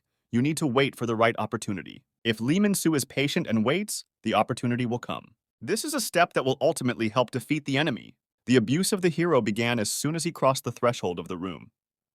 Other prisoners played on his back. Lee's patience was short-lived, and he jumped to his feet, frightening his cellmates. The hero quickly decided that he no longer wanted to be Poppy. Ka Se-jung watched this situation with a subtle smile. At the moment when it became especially unbearable for Lee to endure the abuse, he recalled his brother's words, saying that it would be difficult to endure, but it was necessary for victory. He needs to be patient for 5 days, after which Kang Yu-sung will take over the lessons in their room. In class, everything happens at the discretion of the viewer. The young man stretched his arms, which had become stiff while standing in one position, and offered the other prisoners a second round. They decided that he was offering a fight. But he managed to calm his anger and stood on the bridge, ready to endure the next game. This time he had to endure a cruel game. He kept reminding himself that he only had to endure it for 5 days. The next day, early in the morning, he was already there with a rag in his hands, cleaning the dirty floor of room A. There was not one rag but 5, and Li Ming washed the floor for everyone. Suddenly, without raising his head, he saw someone's hands with a rag next to him. It was Poppy's ex, with a big guy sitting on his back. He imagined himself as a pussy on a robot vacuum cleaner. On the 3rd day, the two of them wrote letters of repentance for all the prisoners in the room. Li Ming had time to read what the blonde man was writing and make comments to him. The blonde thought that being with Poppy was a lot of fun, but the hero couldn't agree with him. When lunch came, the two boys who pretended to be puppies served the table. Lee Min-soo's behavior surprised everyone in the cell. It was hard for the blonde to hold the table on his back, and he watched Lee's actions with disgust. The hero braided the wraps around both cheeks, saying that the food was so delicious that it literally melted in his mouth. The young man ate this abomination and thought that tomorrow his suffering would finally end. A little later, when Min-soo was throwing up in the toilet, Poppy tapped him on the back and asked why he had to eat so much. When the hero finally released his stomach, the blonde man handed him something. The guy said that Lee threw up everything, and it would be hard for him on an empty stomach. Poppy shared a candy bar he had secretly bought with his own money. Li Ming was stunned by the blonde man's actions. He could not believe his kindness. He wanted the two of them to be even better puppies by the next day. The next day, the prisoners had time for a walk. The residents of Cell A went out to walk their pets. Lee Min-soo continued to play the role of Poppy and seemed to be happy to catch the bun. Both Poppies entertained the prisoners on the playground. The blonde quickly got tired of active games. He was still dizzy during training, and he couldn't get used to it. One of the residents of room A was amused by the way the dog was running around. But what happened the next moment stunned the young man, and his expression changed. The blonde ran backwards and ran into the kitchen workers, knocking them down. The cooks looked furious. They wanted to know who Poppy was if he wanted war. The young man looked scared, and he invited the formidable kitchen workers to play frisbee together. Ka Se-jung did not take part in the games of his cellmates. He rested in the corner of the playground. The young man was still thinking about the words of the new warden. The guy could not understand how the bastard knew his sister. A sudden realization struck Jun. Did his sister really send him here? The next moment, his thoughts were unceremoniously interrupted. The cooks threw the blonde Poppy right in front of him and asked if the dog was from his house. They said that this bastard was the first to attack them, which means a declaration of war. The cooks demanded that the prisoners in room A beg for mercy, but they were not going to do it. Ka Se-jung was still lying calmly on the ground. He ordered his men not to get involved. He told the cooks that they shouldn't make a big deal out of it. They could just beat Poppy. Lee Min-soo didn't like what he said. One of the kitchen workers smiled, as if he was just beaten up, and that was it. Without waiting for an answer, he began to kick the unfortunate blonde. The cook was seriously angry. No one could order him. Although the war started because of Poppy, if you hurt the guys in the kitchen, you're going to have problems, so it's better not to interfere. Li Ming asked the others, "Won't the guards stop them?" He was told that the guards did not pay attention to small fights, believing that the prisoners could handle it on their own. It was hard for the hero to watch. Poppy begged the cooks to stop and spare him. He remembered how the blonde had been kind to him not long ago. The bar he gave him helped a lot. Lee Min-soo remembered his brother's words. In the afternoon, it will be time for classes right away. Be sure to wait for it. Now it was hard for the young man to be patient and not interfere, but he realized that he could do nothing alone, only make the situation worse. One of the cooks enjoyed beating the poor guy. He said he wanted to rent Poppy for a few days to drag around and beat him. Suddenly, a frisbee flew into the air, rapidly approaching the villains. The weapon hit the target, hitting the bastard in the face. The blow was so strong that he could not stand on his feet and fell to the ground. The inhabitants of Cell A looked around, wanting to see who had done this. This prank made Ka Sejong sit down. Li Ming tried his best not to interfere, but he couldn't. He was the one who launched the frisbee. The hero shouted, "I know that you are a bunch of scum who got here because you abused the weak. In the colony, you continue to do the same things you did outside. But once they get here, they are treated like pigs, their pride and faces broken and trampled on." Lee went over to poor Poppy, trying to get him to his feet. But even so, the dog in their house is being beaten by other dogs, and the owners do not react. Lee Min-soo addressed his words to the leader of Cell A. Ka Se-jung got to his feet. He looked furious, because he had ordered me not to interfere. Suddenly, someone's heavy hand fell on the leader's shoulder. The red-haired cook asked if this was really a war, because if he reported to the boss, was Se-jung sure he wouldn't regret it. The latter did not answer, but silently charged his elbow into the cook's face. Ka Se-jung said, "If they want a war, be my guest. But first we need to deal with the rebellion." Lee Min-soo immediately realized that he would have to fight the leader right now. The hero mentally apologized to his brother. Other prisoners of the colony gathered in a crowd. They were curious about what happened there. Ming thought Kang Yu-sung had come up with a great plan, but his younger brother broke his promise. The crowd was gossiping about whether Ka Se-jun would fight this fool. The hero realized that he would not be able to avoid this fight, but he would definitely keep his other promise. Jun said, "When it's quiet, you start acting up again. You probably want to get hit in the face again." Lee offered the leader a bet with a crazy smile. Let whoever wins now become the leader of the room. Min-soo was sure that he would win this time. A classroom in a re-education center. The boys in the re-education center are minors, so they should receive basic knowledge here. All control during the lesson is exercised by the supervisor. That is, whatever happens in the classroom at that moment depends on Kang Yu-sung. The first stage of this plan is to make Lee Min-soo the leader of Room A. The young man was sure that today, here, his brother would defeat Se-jung and become the new head. To make this happen, Khan prepared the perfect environment.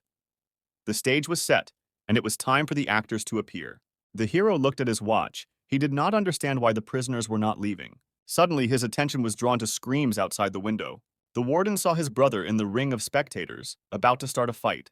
The crowd was talking about whether Ka Se-jung had superpowers, why he hadn't been hit once. This killer seems to be weak. Kang Yu-sung exhaled a sharp breath. He needed to intervene now. The furious warden climbed up to the window and shouted his younger brother's name with all his might. But no one heard him. The noise of the audience was too loud. It was at this moment that Lee Min-soo received a powerful blow to the face. It was at the moment of the strike that Li Ming remembered the combination that Kong had recently reminded him of. First, you should do one punch, then add a right hook. Then, you should strike the enemy with a strong and accurate punch in the stomach. The third blow to the chin, if it is powerful, can knock the enemy down. The fourth is a middle kick, a strong backhand. The fifth punch is a low kick, a kickboxing technique. The sixth and seventh strikes of this combination will not allow the opponent to rise anymore. But if he is too strong, the last blow, a straight fist, will definitely finish what he started. Khan showed all of this to the younger man while he was in solitary confinement. He asked his brother if he remembered anything. Lee replied that he had studied a little as a child, but hardly remembered anything now. The young man doubted that you could win with just a few moves. Ka Se-jun is very strong. Kang agreed. For someone who hasn't trained, he hits too well. Lee couldn't agree with what they called it. He didn't study. The leader's actions look impressive, but in fact they have no substance. They do not add up. After watching Ka Se-jun, the young man realized that after all, he was just a young man who fought well. He would not be able to overcome someone who had been trained in martial arts. Then Lee agreed that he had lost to someone like Jun. He had lost without even throwing a single punch. And even if he memorized what his brother had shown, he was unlikely to be able to use it. Kang Yu-sung replied that this is why he wants to make them fight in the room where he will be teaching the lesson. The hero asked what would change from fighting in that place. My brother replied that if the enemy is constantly dodging attacks, you need to corner him. In this class, there are many corners where you can drive your opponent. If Lee can successfully use the terrain and corner Jun, the combination will definitely work. The crowd was shouting that this battle was very interesting, that they were fighting for the chairman's seat. Min-soo had only a second to catch his breath. His nose was bleeding. There are no corners on the street where he can drive his opponent to take advantage of his brother's science. Ka Se-jun looks too confident. He stands relaxed with his hands in his pockets. Kang Yu-sung quickly climbed several flights of stairs to reach the courtyard as quickly as possible. The warden thought his younger brother was a real idiot. From the ground floor, the hero thought there were too many people. He couldn't see what was going on. The first thing to do is to stop this fight, Khan shouted, but no one heard him. Suddenly, something strange made the hero stop talking, and popcorn flew in front of his face. Khan heard a man's voice asking what he was doing. It was the head of the colony in person. Did he really want to stop his fun? The hero saluted the principal, introduced himself, and explained that he was trying to stop the children from fighting. The chairman asked why she should be stopped. Did the warden not like the animal kingdom? The new viewer looked dumbfounded. He didn't understand what we were talking about. The director decided to remind the newcomer of the training program. You need to remember the place where a rat appears in a foreign environment. A hungry snake is trying to eat this rat. It's a chain of evolution. What will a film crew making a documentary do? The film crew will do nothing because it is a law of nature. The stronger absorbs the weaker. The director said that, in other words, they should not interfere in this fight. Everything is according to the laws of nature. Besides, it is very interesting to watch this spectacle in this sad place. The head of the colony invited Kang to join the audience. At this time, Li Ming decided to get closer to his enemy. The hero's first hook didn't work. Ka Se-jun was faster and managed to dodge it. Li ran into his opponent's fist. The young man thought that if the combination worked, the leader of Room A would be dead. He needs to hit it at least once, and then everything will work out. The hero called out the numbers of his punches out loud, which surprised his opponent, who again remained unharmed. Li Ming-su was not going to give up. He withstood every blow from the enemy and continued to count his own attempts. Kang Yu-sung saw that his brother lacked strength, had no strategy, and had run out of endurance. In addition, they stand in a place where there is no wall to complete the combination. In his position, Li can do virtually nothing. Ka Se-jung's punch was so strong that Min-su flew into the crowd. As the viewer sees the face with his hand, all his attempts to get away with it, Min-su should just give up. He needs to plan something new. At that moment, Li was thinking that if things went on like this, the result would remain the same as last time. He would still lose. So it was better to give up in order to get less. Someone from the crowd pushed the hero back onto the field. The crowd made Min-su look around. People were shouting why he wasn't fighting. If he got cold feet and surrendered, he would be finished.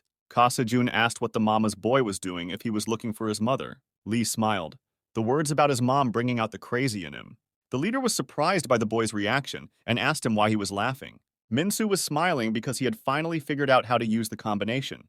It was at this moment that everyone around heard that the walk was over. Ka Se-jung pretended to yawn. He said, "Mama's boy, let's finish up. The time for walking is over." The guy replied that he was also tired of it. Li thought, he has finally found a way to use the combination. Now the only thing to do is to lure the victim into a trap. He recalled how he thought that it was enough to lure Jun into a corner, and then victory was in his pocket. But Li Ming did not believe that he could simply corner this predator.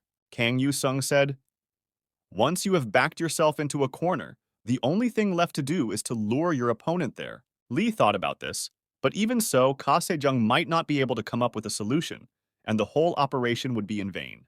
The warden said he knew a magic word that would attract Ka Se-jung. Li Ming wanted to hear this word as soon as possible. Why didn't Kang mention it from the beginning?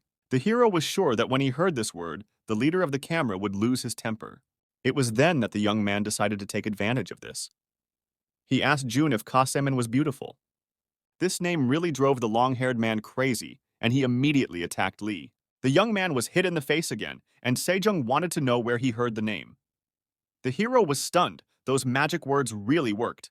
The furious leader shouted how he knew his sister. This time, taking advantage of the leader's condition, Li Ming managed to block his fist. With his other hand, he grabbed the guy's hair. Finally, the hero managed to strike Ka Se-jun's first blow. While beating the boy, the young man kept repeating, "Look, don't cry and don't call your sister."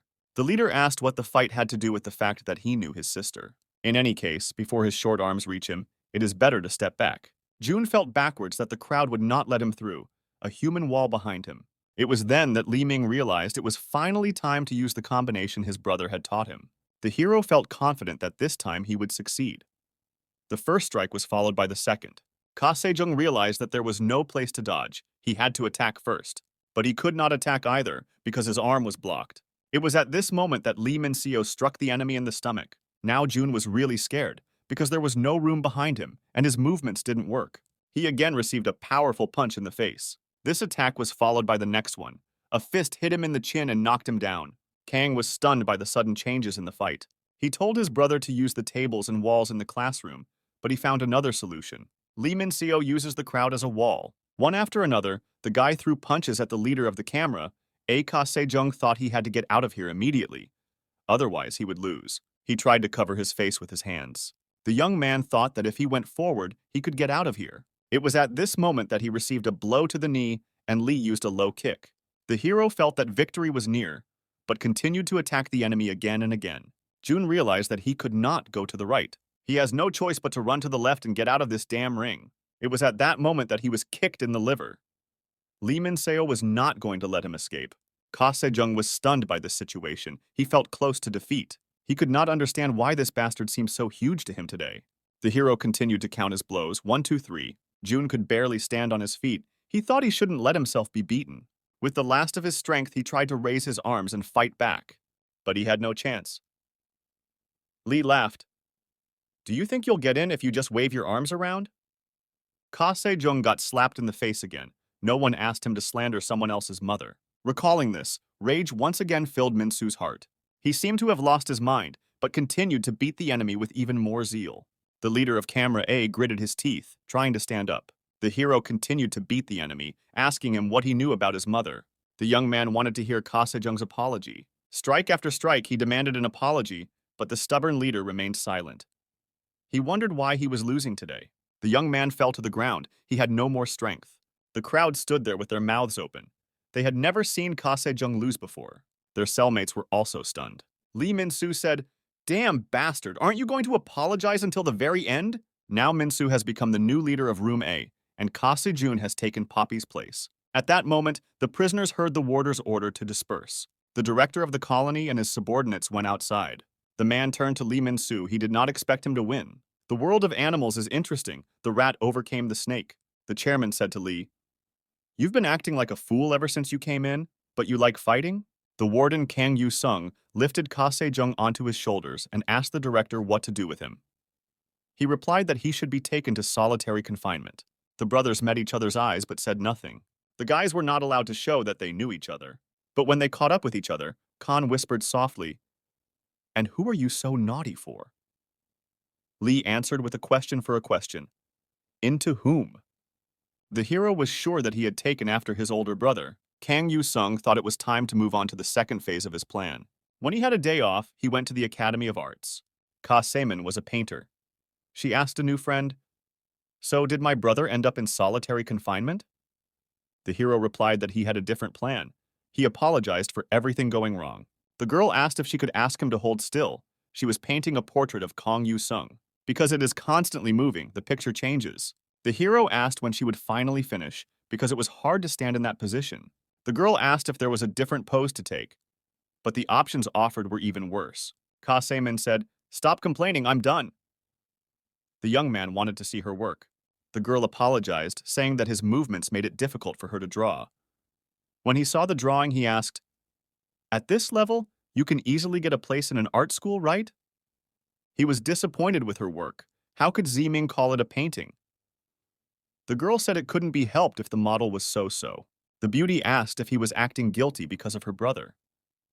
But Ka Se-jun did the wrong thing himself, so he was sent to solitary confinement, and there's no need to apologize. Does Khan also think that this picture is terrible? The girl heard that his younger brother got into a fight with the guys from the kitchen. It seems he hit one of them with a trash can lid. Anyway, Ka Se-min was among the cooks of the women's colony, so from time to time she communicated with the boy cooks. The boys there are close to each other, and if you hurt one, they can turn around and hurt Kang Yu-sung's younger brother. The girl warned that there was someone among them who should definitely be wary of. This is the head of the cooks, Chang Du-bo. Today he was serving lunch. When the hero came up for food, he asked if he was Lee Sin-soo. After hearing a firm answer, the cook decided to give the young man a supplement. Lee decided that he was a good boy, but then he changed his mind because there was too much of the additive and it started to spill out of the spout. Ka Se-min warned Kong that Chan is kind and stupid, which is why he is scary. If someone is unhappy with his food, he will be in trouble. Chang Du-bo said to Lee, "They say you've offended our guys. We need to give you this much." It was rumored that he had beaten 2 guards to a pulp. Now he was threatening Lee that he would make him regret hitting the kitchen class. The hero pretended not to understand what was being said, which surprised Chan. Lee Min-soo pointed at himself and asked, "Did I offend the guys in the kitchen?" The chef scratched the back of his head, wondering if he had found out. The young man got out of it by saying that his name was quite common. Zhang Dubo apologized for his mistake. The head of the cooks turned to his assistants and said that it was not him. Why was he misled? But those who witnessed the incident confirmed that it was indeed the same Li, and he was running away. Now Chang Dubo is very angry. He will get even with him. The hero was pleased with his prank. He thought the head cook was a fool. Meanwhile, a meeting was held at the presidential residence. The president greeted his guests and thanked them for traveling all this way to participate in the leaders' summit. The new president of the Republic of Korea, Han Man-soo, greeted the visitors with a smile. The estate was visited by 3 representatives of each political party in the country. There were a lot of journalists everywhere. The president shook hands with the gray-haired politician with glasses with a friendly smile. To another guest, he said, "I ask you to put aside the hostile feelings between the ruling party and the opposition and give constructive advice concerning the lives of citizens." They also shook hands with a representative of the third party, named as Kang Yu-sung's father. The men posed for journalists and smiled for the cameras. The president told MP Khan that they had not seen each other for a long time, because during the elections, the men were enemies. The politician did not like talking to the president, but he had no choice. Han Man-soo said, "If we are not competitors now, it will be better for this country if you become my subordinate and work hard." Suddenly, something terrible happened. The hand of the current president fell on the buttocks of the former president. Khan was stunned, as if he had slapped him on the ass. He did it right in front of guests and journalists. The man couldn't help himself, he exclaimed, "Han Man-soo, how dare you! This bastard has no right to disgrace him." But in fact, Khan the elder restrained himself. When he returned home, he glued the president's portrait to a punching bag and vented his feelings. When he saw his son, he said, "Your father endures such humiliation, and what are you thinking about?" But the young man replied with a smile that it was easier to crush President Han Man-soo than he thought. By destroying his re-education center, which is his political base, the goal can be achieved. My father replied, "That's right. That's why I sent you to be a spectator." He wanted to hear his son's plan. When Kang Yu-sung saw the institution from the inside, he realized that it was not the institution that the president had created by persuading the people. They used children to force them to commit violence against other children. There is arbitrariness and various gross acts in the colony. They deliberately encourage fights between children and do it as entertainment. This institution is not a center for re-education of problem children, but a real hell. Politician Kang clapped his hands. He liked his son's speech. The men want to know what the weakness of this center is, whether they can take Man-soo down with one punch. The hero had an idea, and we could share the photo with reporters. My father thought that it might not be enough. Juvenile offenders are, after all, child criminals. I wonder if their victims would want those who offended them to suffer pain. This is a human rights issue. The president will just say that things will improve in the future. That is why Khan needs to find other evidence. The young man was shocked that this was not enough for his father, but he did not argue. How can such a situation be insufficient to close this institution? Today, Kang Yu-sung was forced to train young prisoners. The boys had to imitate crabs. The director of the colony was closely watching what was happening outside. Looking at all this, he told the guard that it would be nice to eat crab soup today. This exercise was very hard. It was not physical education. It was real abuse. Lee Min-soo wondered how many hours they had been standing like this. The young man was on the edge of his seat. The hero was approached by his brother, who was very painful to watch this picture. The guy could hardly focus his eyes on the face of his loved one. Suddenly, he heard a word that he could finally relax. The supervisor agreed that he would work with him separately. Lee was happy. What great news. But a little later, his joy disappeared from his face. Now he was lying in a different position, which imitated a cancer. Kang Yu-sung quietly apologized, but it would have been suspicious if he hadn't been practicing at all. Meanwhile, other prisoners continued to stand in the crab position. Despite his brother, the warden said that he would now explain the second stage of the operation. Educational institutions have a system of penalty and reward points. If Lee scores 100 points, he will be considered for parole and vice versa. Kang added that Min-soo currently has minus 50 points. He has been in solitary confinement twice and had one big fight, and he has never received any incentive points. The hero asked his brother how to get these points. The young man replied, "Nowadays, the way to get good grades is to be a kitchen helper." Lee said, "If you laid out the kitchen, is that bastard there?" He shouted that he could not go there, he would die there. Kang Yu-sung silently watched his younger brother's tantrum as he refused to go to work in the kitchen. Another guard passed by and wished Khan a good job. When they were alone again, Lee continued his hysteria. And as soon as someone from the colony's staff appeared near him again, the prisoner would take the cancer pose again. The hero continued to cry out he would do anything but the kitchen. Kang Yu-sung clutches his head. His brother is very stubborn. He really needs to learn about something other than the kitchen. It was a little chilly in the sun in the afternoon. Birds were sitting on the pebbles, and a gentle breeze rustled the leaves. The tulle swayed on the open windows. It's a great time to sleep, but you had to work so hard in the morning. Li Ming was trying to get some rest when he heard the sound of a siren. The hero jumped to his feet, dissatisfied that he was not allowed to sleep. As the new leader of Cell A, he began to clean up the place. Now, the blonde was playing cat and robot vacuum cleaner. The hero was annoyed by the sounds of the vacuum cleaner, but Poppy's ex reassured him, saying that the cleaning was almost over. Lee Min-soo wondered if he would get only 1 point for cleaning the classroom, when he would get 100 points. At that moment, the guards came into the classroom, and the heroes reported that the cleaning was complete. The supervisor said that only Lee Min-soo was going to the next cleaning because he had just applied for additional volunteer work. The hero thought it was his brother who did it. Kang Yu-sung was good.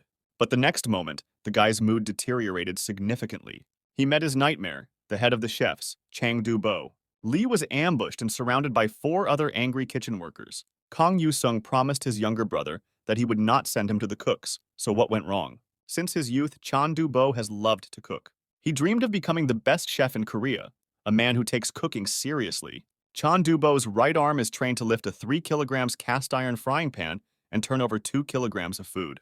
The young man's left hand is optimized for delicate tasks. Some prisoners were dissatisfied with what Chan cooked. They thought the food had no taste. Du-bo will not allow his dishes to be humiliated because it is the same as humiliating him. Hearing bad reviews about the way he cooked, the prisoner tried to endure. He realized that there was no real culinary talent in this colony that could follow him. His assistants were talentless. They even managed to set spaghetti on fire. One of the cooks said he now knew how to cook oil and showed me a pot with something that had burned to charcoal. The soup prepared by one of the assistants was of a strange color. Some fool had put red cabbage in it. Here, Chang Du-bo could no longer restrain himself. He just wanted to scream out of despair. He tried to endure everything, because the word chief means the head of the tribe. But now he wants to tear everyone apart. The chef grabbed a heavy frying pan, ready to beat his assistants with it. But now he has another victim, Lee Min-soo, who is not from his tribe and deserves to be punished. The hero was standing with his back to the cook, doing something at the stove. Jang Du-bo swung the frying pan. He decided that he would call it a culinary training and tear it apart. But at the last moment, something surprised the cook and he stopped. His attention was riveted on the frying pan, which Lee was masterfully handling. The young man was frying vegetables in it. The cook watched the young man's actions as if mesmerized. Min-soo was very skilled in cooking. The hero looked back as huge hands reached for his neck. But instead of strangling Lee, Chan lifted him over his head. He wanted to know who the boy had learned to cook from. The hero replied that he had helped cook at the shelter. Lee Min-soo couldn't understand why this big guy was crying. Jang Du-bo couldn't believe that he had finally found a like-minded person with hands from the right place. The giant started circling the kitchen with the young man and calling him the treasure of the cooking class. But some kitchen workers were not at all satisfied with this turn of events. One of them said to the others, "Those people said to frame Du-bo and Lee Min-soo, but if this goes on, they will end up in the hole themselves." The guys wanted to find a way to make the head chef hate the damn Lee. It was enough to make his food tasteless. The jealous people decided that they would put garbage in Min-soo's food, so they could get rid of him. At that moment, the storeroom door opened, and the guys were caught red-handed. Kang Yu-sung stood in the doorway of the pantry, and now the new warden realized where the food was constantly disappearing. If they committed the theft, they should be punished. One of the boys shouted, "Doesn't the warden know that this place belongs to the cooking class?" The hero did not make excuses and dealt with the young men who were causing Min-soo inconvenience. He came to check on him because he remembered that his brother didn't want to go to the chefs. But it turns out that Lee quickly adjusted. But it seems that it wasn't his idea to send his younger brother Khan to a cooking class, because he didn't enroll him. Meanwhile, 2 wardens entered the colony director's office and reported that Min-soo was in the kitchen today. It turns out that it was the idea of the head of this institution. He was looking forward to a new fight. But the warden said that there was no fight, and the menu today was the director's favorite thing, an omelet with rice. The director was immediately bored. He was surprised because he expected a fight, but instead got a delicious lunch. To improve the mood of the colony head, the warders had to sing. The director sat there with a stony face watching his subordinates' attempts to cheer him up. When he put the first spoon to his mouth, he was stunned by the incredible taste. Meanwhile, lunchtime was also approaching for the prisoners. Chang Du-bo angrily asked his aides if everyone was ready. Today was a special day that happens only once a month, so all the kitchen staff had to be careful while cooking. First, you need to prepare a clean new soap. Lee wondered if it was a cleaning day. Grate the soap on a fine grater. Then you need to add twice as much olive oil as grated soap. Next, you need to cook it all in a double boiler. In this strange solution, Chang Du-bo added a pinch of ground basil. It should be very fine. And lastly, to replenish your vitamin E supply, you should squeeze tangerine juice, which will moisturize and have a wonderful aroma. Next, the cook mixed all the ingredients until everything became a homogeneous mass and set it aside to cool slightly. Finally, the strange dish was ready. Lee Min-soo couldn't understand how anyone could eat it. Chan Du-bo explained that this should be applied to the hair, a natural hair wax from their cooking class. The cook ordered everyone to watch so that nothing stuck together. Lee said that he thought it was some kind of dish, but it turned out to be just wax. Chan replied that there was no wax here. The hero wanted to know what kind of day it was if they all put their hair in order. He was told it was a food delivery day, but the young man still didn't understand what the difference was. Chan Du-bo explained with a smile that the day of the food delivery was a pleasant meeting.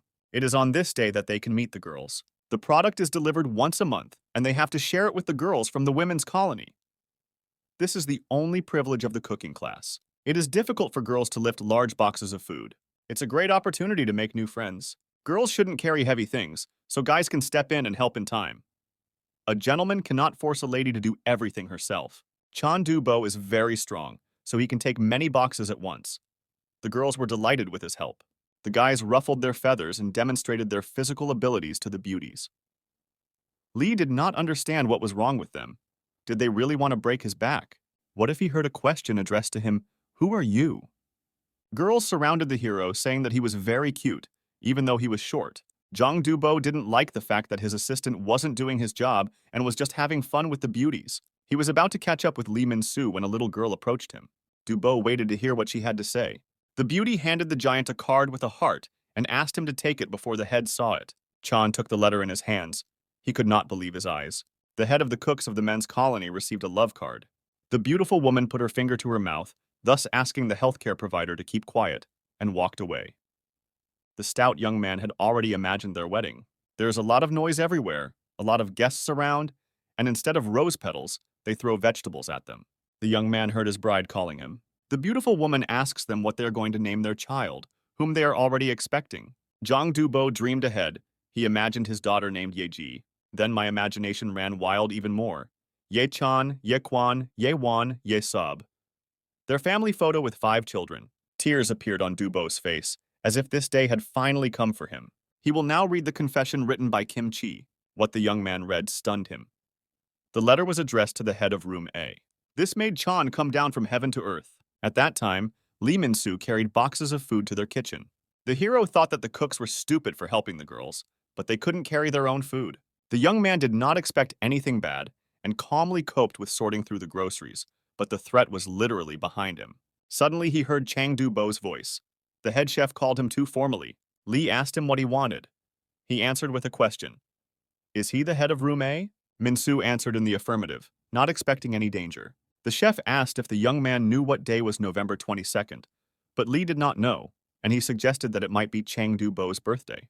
The big guy's face twisted, and he said that in 3 years it would be his wedding date. Li Ming must know who Yeji is.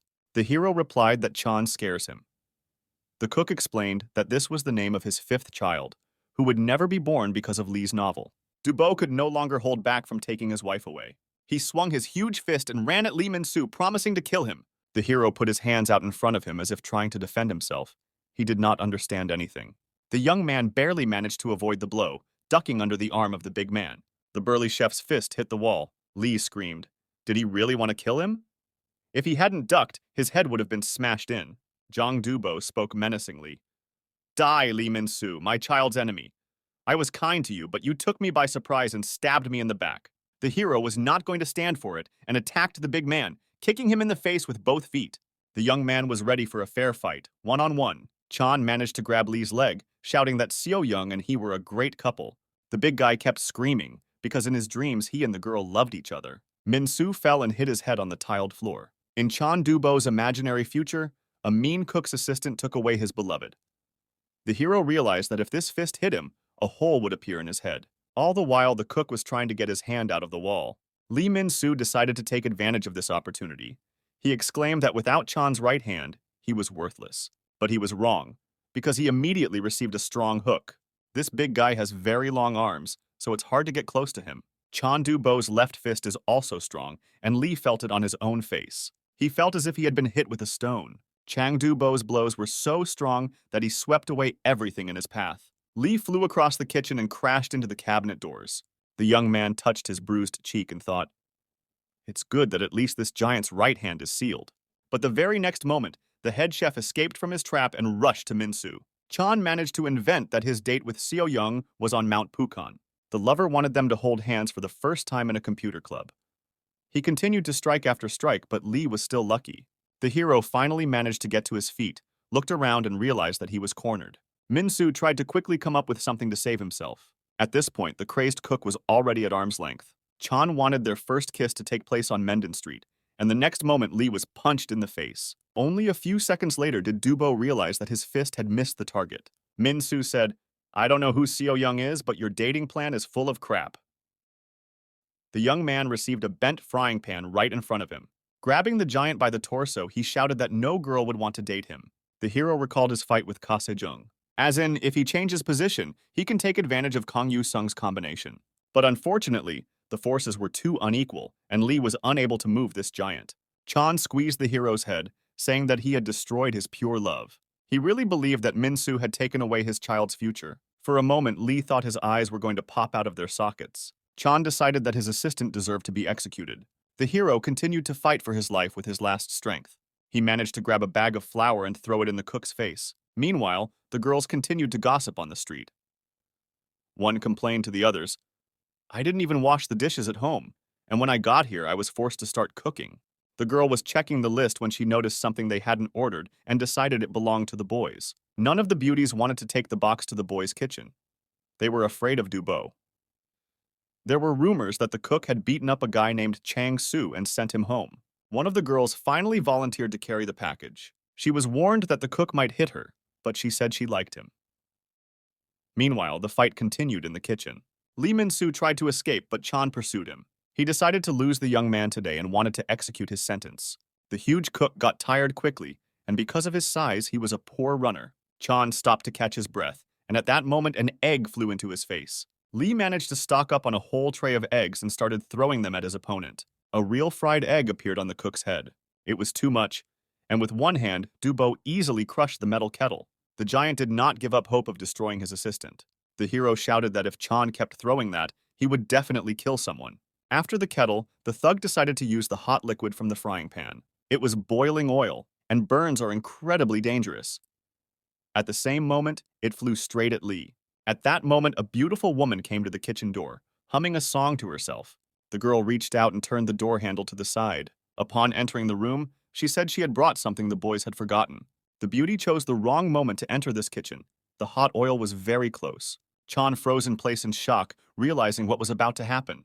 In a moment, the hot oil will be on the beauty's face. Thank God Lee had time to react in time. The hero's hand reached out to the girl. He barely had time to shield the beauty from the hot oil. The boiling, very dangerous liquid got on the young man's back, head and arm. Everything happened so fast that the girl didn't even have time to realize anything. Kang Yu-san ran toward the medical wing of the colony. He came here to protect his brother, and he can't let him get hurt.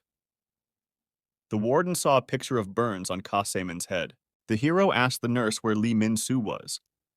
He was told that he should be quiet. The young man was resting. The older brother went to the room where the bed was behind the thick curtains. What he saw made Kang Yu-sung freeze in his tracks. He couldn't believe his eyes. There was a skeleton on the bed under the blanket. Suddenly, the hero heard his brother's voice apologizing for what had happened to him. But the next moment, Lee came out from under the bed with a smile, and he asked Kang, "With all this, how would I become a skeleton?" It turned out that the oil in Chang Du-bo's frying pan was not hot at all. Otherwise, he would have become a skeleton. Kang Yu-sung was very angry now, because he had been very afraid for his younger brother, and it turned out that it was a prank. When Lee saw his brother's condition, he began to apologize and explained that he had only meant to make a joke. The hero came over and hugged the younger man tightly. He was happy that he was okay. Khan was very worried, so now he is relieved. Lee Min-soo was stunned by this display of tenderness from his older brother. He apologized for making him worry. A nurse entered the room and said angrily, "I told you not to touch the skeleton." Kang Yu-sung couldn't believe his ears. Even after this situation, Lee decided to stay in the cooking class. The young man replied that this was the fastest way to score points. Although he is a little scared, he hopes his brother will help him. Lee Min-soo wanted to know how he could defeat Dubo. Khan ran his fingers through his hair and asked if his brother was ready for this. A little while later, the new warden was standing outside with the director. The head of the colony looked pleased, and he asked what kind of training Kang Yu-sung had come up with. The hero said, "It's very difficult to raise children who fearlessly fight with adults. This is training to teach them to understand their place in this world." The warden even came up with a name for this training, the dung beetle. The director was pleased with the spectacle and awarded Supervisor Khan 100 points for his ingenuity.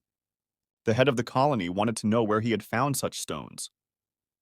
The hero replied that they were brought from a mountain range. Lee Min-soo had also taken part in this training, and now he hated his brother for not explaining anything in advance. A little while later, Kang approached the pair and said that they were doing well and could stop. Lee decided that in that case he could now measure himself against Dubo again. But the older brother replied that this was not the case, and now the younger one would roll this stone alone. Min-soo began to hate Yu-sung even more for this meanness. It was some kind of cunning plan by Kang Yu-sung, but the younger man did not yet understand what was going on.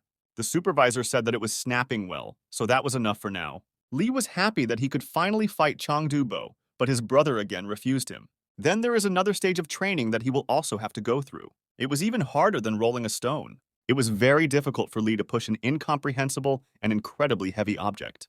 Khan watched his brother follow his instructions with a smile. Min-soo was already very angry with his older brother for such mockery. Yu-sung asked the kid, "Do you think it's easy to beat a guy in a completely different weight class? If you can push this object just a little bit more, you'll win." But then Kang added that there was a caveat. Lee was looking forward to what he would say. The next task for the hero was to move a huge stone hollow. Hardly a human being is capable of this. Meanwhile, a week has passed since Ka Se-jung was placed in solitary confinement. He had plenty of time to think. He still couldn't believe that he had lost, because Lee's fists couldn't even reach him. And in the end, it's the result of June losing focus. The young man was sure that if they fought again, he would definitely win. Ka Se-jun told himself that he needed to think about something else right now. At that moment, he had to go to the bathroom. But he was in trouble. He ran out of toilet paper, and there was no water in the tap. He was furiously thinking that he had already used one sleeve. Now the young man has found only one way to wipe his ass. I had to get rid of the last sleeve. Ka Se-jun looked at his hand and thought, if he uses it now, what will he tear off next time? Suddenly, a roll of toilet paper was thrown into his cell. The young man was stunned by the warden's unheard of generosity. A voice came from behind the door. "You shouldn't use something strange. It's better to take toilet paper." Of course, this supervisor was Kang Yu-sung, who wanted to discuss something with Ka Se-jung. The hero entered the cell to talk to the prisoner. June wanted to know how the warden knew his sister. The young man wanted to strike by surprise, but Kang Yu-sung was faster and stronger. The guy could not understand what was wrong with this warden. Kang Se-jung had previously assumed that this guard was very strong, but not that strong. Kang said, "It's sad that you're planning a surprise attack." Kang laid the young man on the floor and held him to stop resisting. June saw the guard's fist approaching him out of the corner of his eye. He closed his eyes to avoid seeing the moment of impact. But in a moment, nothing happened and the guy opened his eyes again. The warden smiled and handed him the phone, where the young man's sister was on the other end of the line. Meanwhile, a call rang in the plastic surgery and dermatology clinic. An inscription appeared on the display, "Number 1 male candidate." Ka Se-min picked up the phone and answered Kang Yu-sung. The girl was happy to hear the news that her new friend had met Ka Se-jung. The young man was stunned to hear his sister's voice in the warden's phone. He asked where the girl got her phone from, if she had left the women's colony. "My brother wanted to know if Ka Se-min was not hurt, and if she was doing well." The girl asked Kang Yu-sung to cover her ears because she had something secret to tell her brother. The hero did not argue and fulfilled her request. Ka Se-jung called the warden a pokyet, checking to see if he really could not hear anything. The young man passed the test. The beauty screamed at her brother, "You fucking bastard! Your head is full of noodles! You're acting like a complete idiot! Who do you think I am?" The girl continued her angry tirade. "I went to prison because of my stupid brother. I went through all sorts of terrible things. And when I got out, I was looking for a way to get you out. Why can't you sit still and start fights? His sister's words made Ka Se-jung think deeply about his behavior. Meanwhile, Lee Min-soo was waiting for a huge hole that he had to move. The young man strained with all his might, but the stone was too heavy. He rested his hands on the ground and kicked a huge boulder with his feet. The leader of Room A had an audience, his neighbors, who were watching to see if he could move this globe even a little bit. The young man was the first in his attempts, but he still failed. A bald cellmate asked the others why Lee needed to move that boulder at all. He was told that if the leader moved it, he would be able to fight Dubo. There are many strong guys in the colony, but Lee Min-soo chose the strongest opponent. If the head chef strikes with his right hand, no one will be able to resist. Another guy said, "You saw Cho Chang-soo become a fool after being hit by Dubo. Perhaps Lee will meet the same fate." But the hero himself was determined. He believed that he could move the stone pillar. Meanwhile, Ka Se-min continued to sandbag her younger brother. "It was so hard for me to raise you when you managed to become a moron. You don't even recognize people who help you and do all kinds of stupid things. Your sister found a man who can help, and you are fighting with his brother. You don't even have to leave here if you don't want to. If you catch my eye, I will tear you to pieces." The girl kept screaming. Her brother didn't answer, so he decided to end the conversation and hung up. Ka Se-min was stunned that her brother had dropped the call. At that moment, a nurse came into the room where the girl was staying. She said that the doctor was waiting. Kang Yu-sung took his fingers out of his ears and asked if Ka Se-jung had finished talking. The hero saw that the young man looked confused, and he asked him what was wrong. He replied that he was having a hard time. Shi-jun asked the warden, "In any case, you and my sister are the same, am I right? And you're Min-soo's big brother." The former leader of Room A asked Khan if he had taught his brother how to fight. He was ready to obey the warden if he taught him. Kang Yu-sung looked at the prisoner in silence, not knowing what to say. Meanwhile, in the cafeteria, the boys were discussing that they were angry at them for burning the food. If this continues, they will be kicked out of the cooking class. If only Min-soo were here. Ever since the fight between Room A's leader and Dubo, the latter has been a complete asshole. The head chef covered his face with his hands. He was very upset by the fact that the food from the hot frying pan almost hit the girl's face.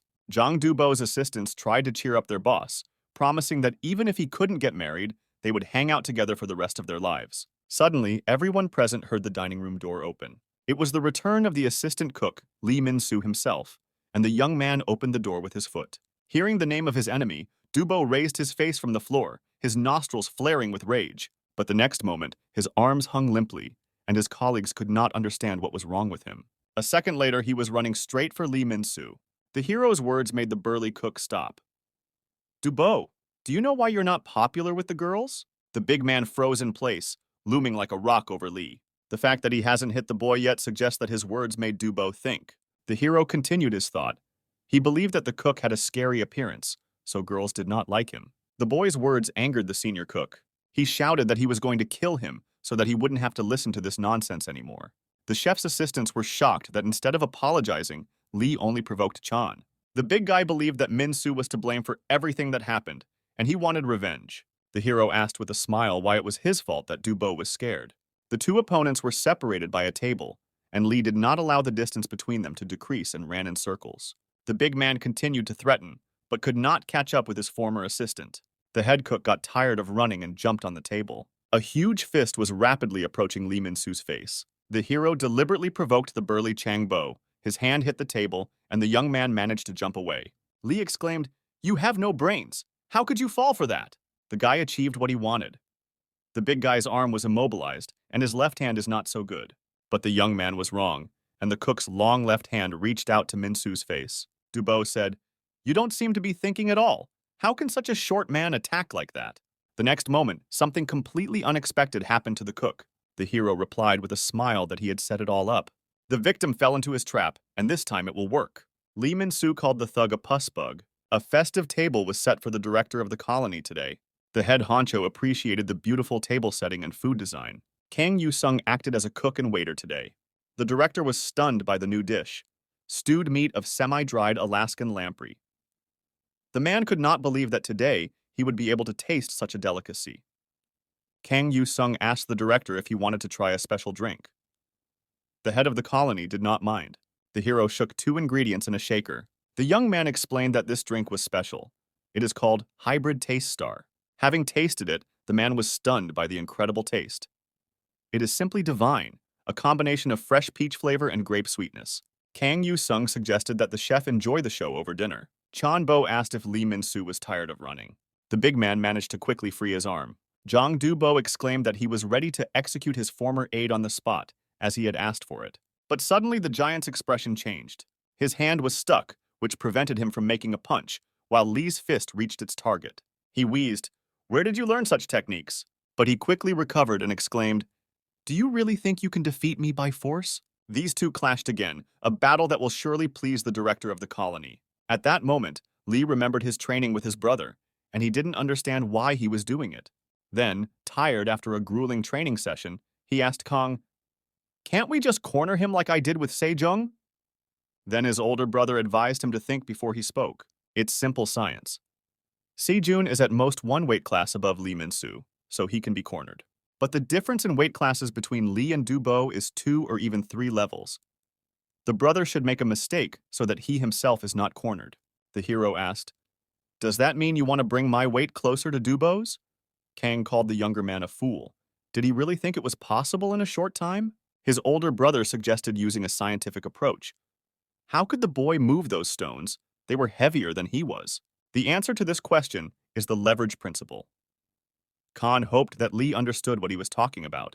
Human limbs also move using the leverage principle. Thus, if Lee becomes a lever that can move the stone, if he eventually succeeds, he will be able to move Do-bo as well. The burly giant couldn't understand why this little shit wouldn't move. The next moment, he was punched in the face again, for the second time in the last few minutes. Lee Min-soo was overcome with emotion as he recalled how much he had suffered during his older brother's training. The colony director was still enjoying his dinner. The waiter, Kang Yu-sung, asked him if he was satisfied with the show. He replied that it was interesting, but he already knew how the battle would end. The chairman advised the overseer to look at Do-bo's face. He is taking blow after blow, but it doesn't even hurt. With such small fists, Lee will never defeat a giant. The hero noticed that his brother was already running out of steam. There's nothing to be done about the difference in weight categories. Kang offered the director a bet. He was willing to bet on that guy, Lee Min-soo. The director smiled. He loved betting. It seems that the new warden also likes reckless games. The young man smiled. Does the head of the colony really think that attacks to the head do not work because of the difference in weight? The hero adored a scientific approach to everything. In fist fighting, the basic stance includes movements that protect the head and face.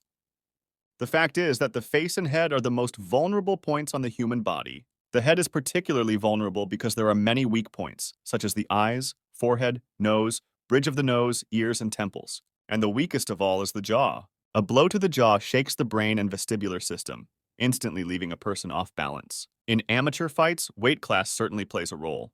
But in the end, no one can beat professional equipment. The burly cook missed Lee Min-soo's small fists again and again. I think Jang Do-bo is going to faint. He started to see the girl he was in love with. She was saying goodbye to him. The man screamed, begging his beloved not to leave him. The next moment, Lee knocked him down. Do-bo imagined the picture of their wedding again. The chef saw his imaginary future before his eyes. Lying on the kitchen floor, he begged his imaginary wife not to leave him. All the assistant chefs froze in place with their mouths open. They couldn't believe that their boss could lose to little Lee. The director of the colony was stunned that Do-bo had lost. He asked the warden how he knew that this lousy guy would win. The hero replied, "I don't know, just a hunch." The director got up from the table and said to let the security guard think about the prize he wanted to receive for winning the bet. Meanwhile, Lee Min-soo sat on the defeated Jang Do-bo. He couldn't believe that the hellish training was over. Suddenly, the young man saw a letter with a heart on the floor near the cook. The hero was amazed to read the inscription, "To the leader of Class A." He decided that it was about Sejong. It was only now that the cook's assistants realized that Chang-bo had mistaken the addressee and had attacked Lee in vain. The young man was stunned by what he had just realized. He suffered all that torment because of a misunderstanding, because of a letter that was actually addressed not to him, but to Sung-joon. The hero was desperate. He began to kick the already unconscious enemy, and they barely pulled him away. There was a forbidden zone on the territory of the colony for juvenile offenders, guarded by guards. The corridor leading to the restricted area was empty. Meanwhile, a serious conversation was going on behind closed doors. There has been a change in the selection of new members. First Ji-jun, now Do-bo. The unidentified person asked, "Is Lee Min-soo really that strong?" Dubo was the strongest in the training school. A man's voice asked, "If two candidates are eliminated at once, what do we do now?" Now they had to find out who was left. The first is the leader of the MZ gang in the Dian district, Lee Kong-min, foreman of the construction team. There is another contender. He can often be seen wearing a quarrelsome mask. The young man's name is Ha Seung-chul. He is from the repair unit. The interviewer agreed that Lee Kong was logical, but why Ha Seung-chul? He's not even a foreman. Suddenly, someone asked if Ji-soo didn't want to participate, because the more candidates there are, the more interesting the battles are. Finally, the player answered, "I wanted to skip this round, but after everything I heard, I got curious. I nominate Lee Min-soo as a candidate. He was the first inmate in the educational school named Im Ji-soo. As a punishment for the fight, Dubo was sent to solitary confinement, and Lee had a chance to pick up the award. But while the head chef is alone, the hero must work in the kitchen team." The young man was not very happy with these circumstances. He had to carry everything in the kitchen by himself, because the assistants were real idiots. These bullies couldn't even cook rice properly. The next moment, Lee saw a live octopus and crab on his plate. The assistants were so inadequate that they could put an electric kettle on fire. Lee Min-soo felt like his head was going to explode, wishing that Jang Dubo would come back. Soon the day came when it was time to take food, and the boys met with the girls from the women's colony. They had already heard the news that Dubo was in solitary confinement. The hero watched his assistants try to win the girl's attention again. Suddenly, the young man heard his name being called. It was the same girl he had saved from the hot liquid from the frying pan last time. She wanted to thank him for saving her. The hero smiled and said it was nonsense and it wasn't oil that was flying at her. The next moment, the guy's eyes went to his forehead. The beauty handed him a letter with a heart. Lee exclaimed, "What a misfortune! Do I really have to pass this on to Sung-jun again?" It seems that this phrase offended the girl, because the letter was addressed to him. It is better to open it when he is alone. There was an inscription on the letter, "Dear Min-soo." The young man's face turned red. He could not believe his eyes. And the words of the song immediately rang in Lee Min-soo's head. "I will build a house like a picture where my beloved and I will live happily ever after. A paradise for two, where I want to stay with all my heart." The drawing depicted a house, the young man himself, the girl who delivered the letter, and two children. A few days ago, when oil almost spilled on her, something changed in her mind. When she saw the threat, her whole life flashed before her eyes. It was when the hot oil was very close that a knight appeared and saved her. It turns out that she knew who Lee Min-soo was before. The first time she saw the young man was when she was walking in the afternoon. It was the day he threw a trash can lid at the nasty assistant cook who was beating Poppy. She saw the moment when the weapon hit the target. The girl was stunned by the young man's courage, because she knew that everyone was afraid to mess with cooks. On the same day, Lee Min-soo fought Sejong. Then a prisoner of the women's colony fell in love with his crazy look. The young man seemed so brave, he stood up for the weaker one, an act of a true gentleman.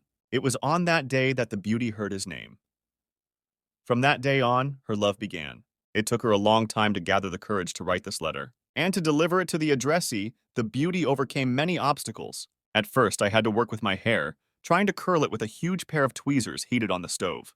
When the hair was done, it was time for makeup, which is not so easy to do in prison. You won't find any makeup here, but the girls can get out of any trouble. If there is no makeup, they will make it. To begin with, you should soak your toothbrush in soapy water and then rub it with the desired color in the magazine. A little later, my friend who was doing my makeup said that everything was ready. Now I'm not ashamed to admit it. The girl said that Sierra looked great and that they should do it too. The beauty did not believe her friend's words. She thought they were exaggerating. In the letter, she asked if she was beautiful today and asked that Lee answer her during their next meeting. His cellmates were furious that he could get a girlfriend before them. They asked what it was like to get a confession. Lee Min-soo replied that it was actually pleasant. Pet the cat.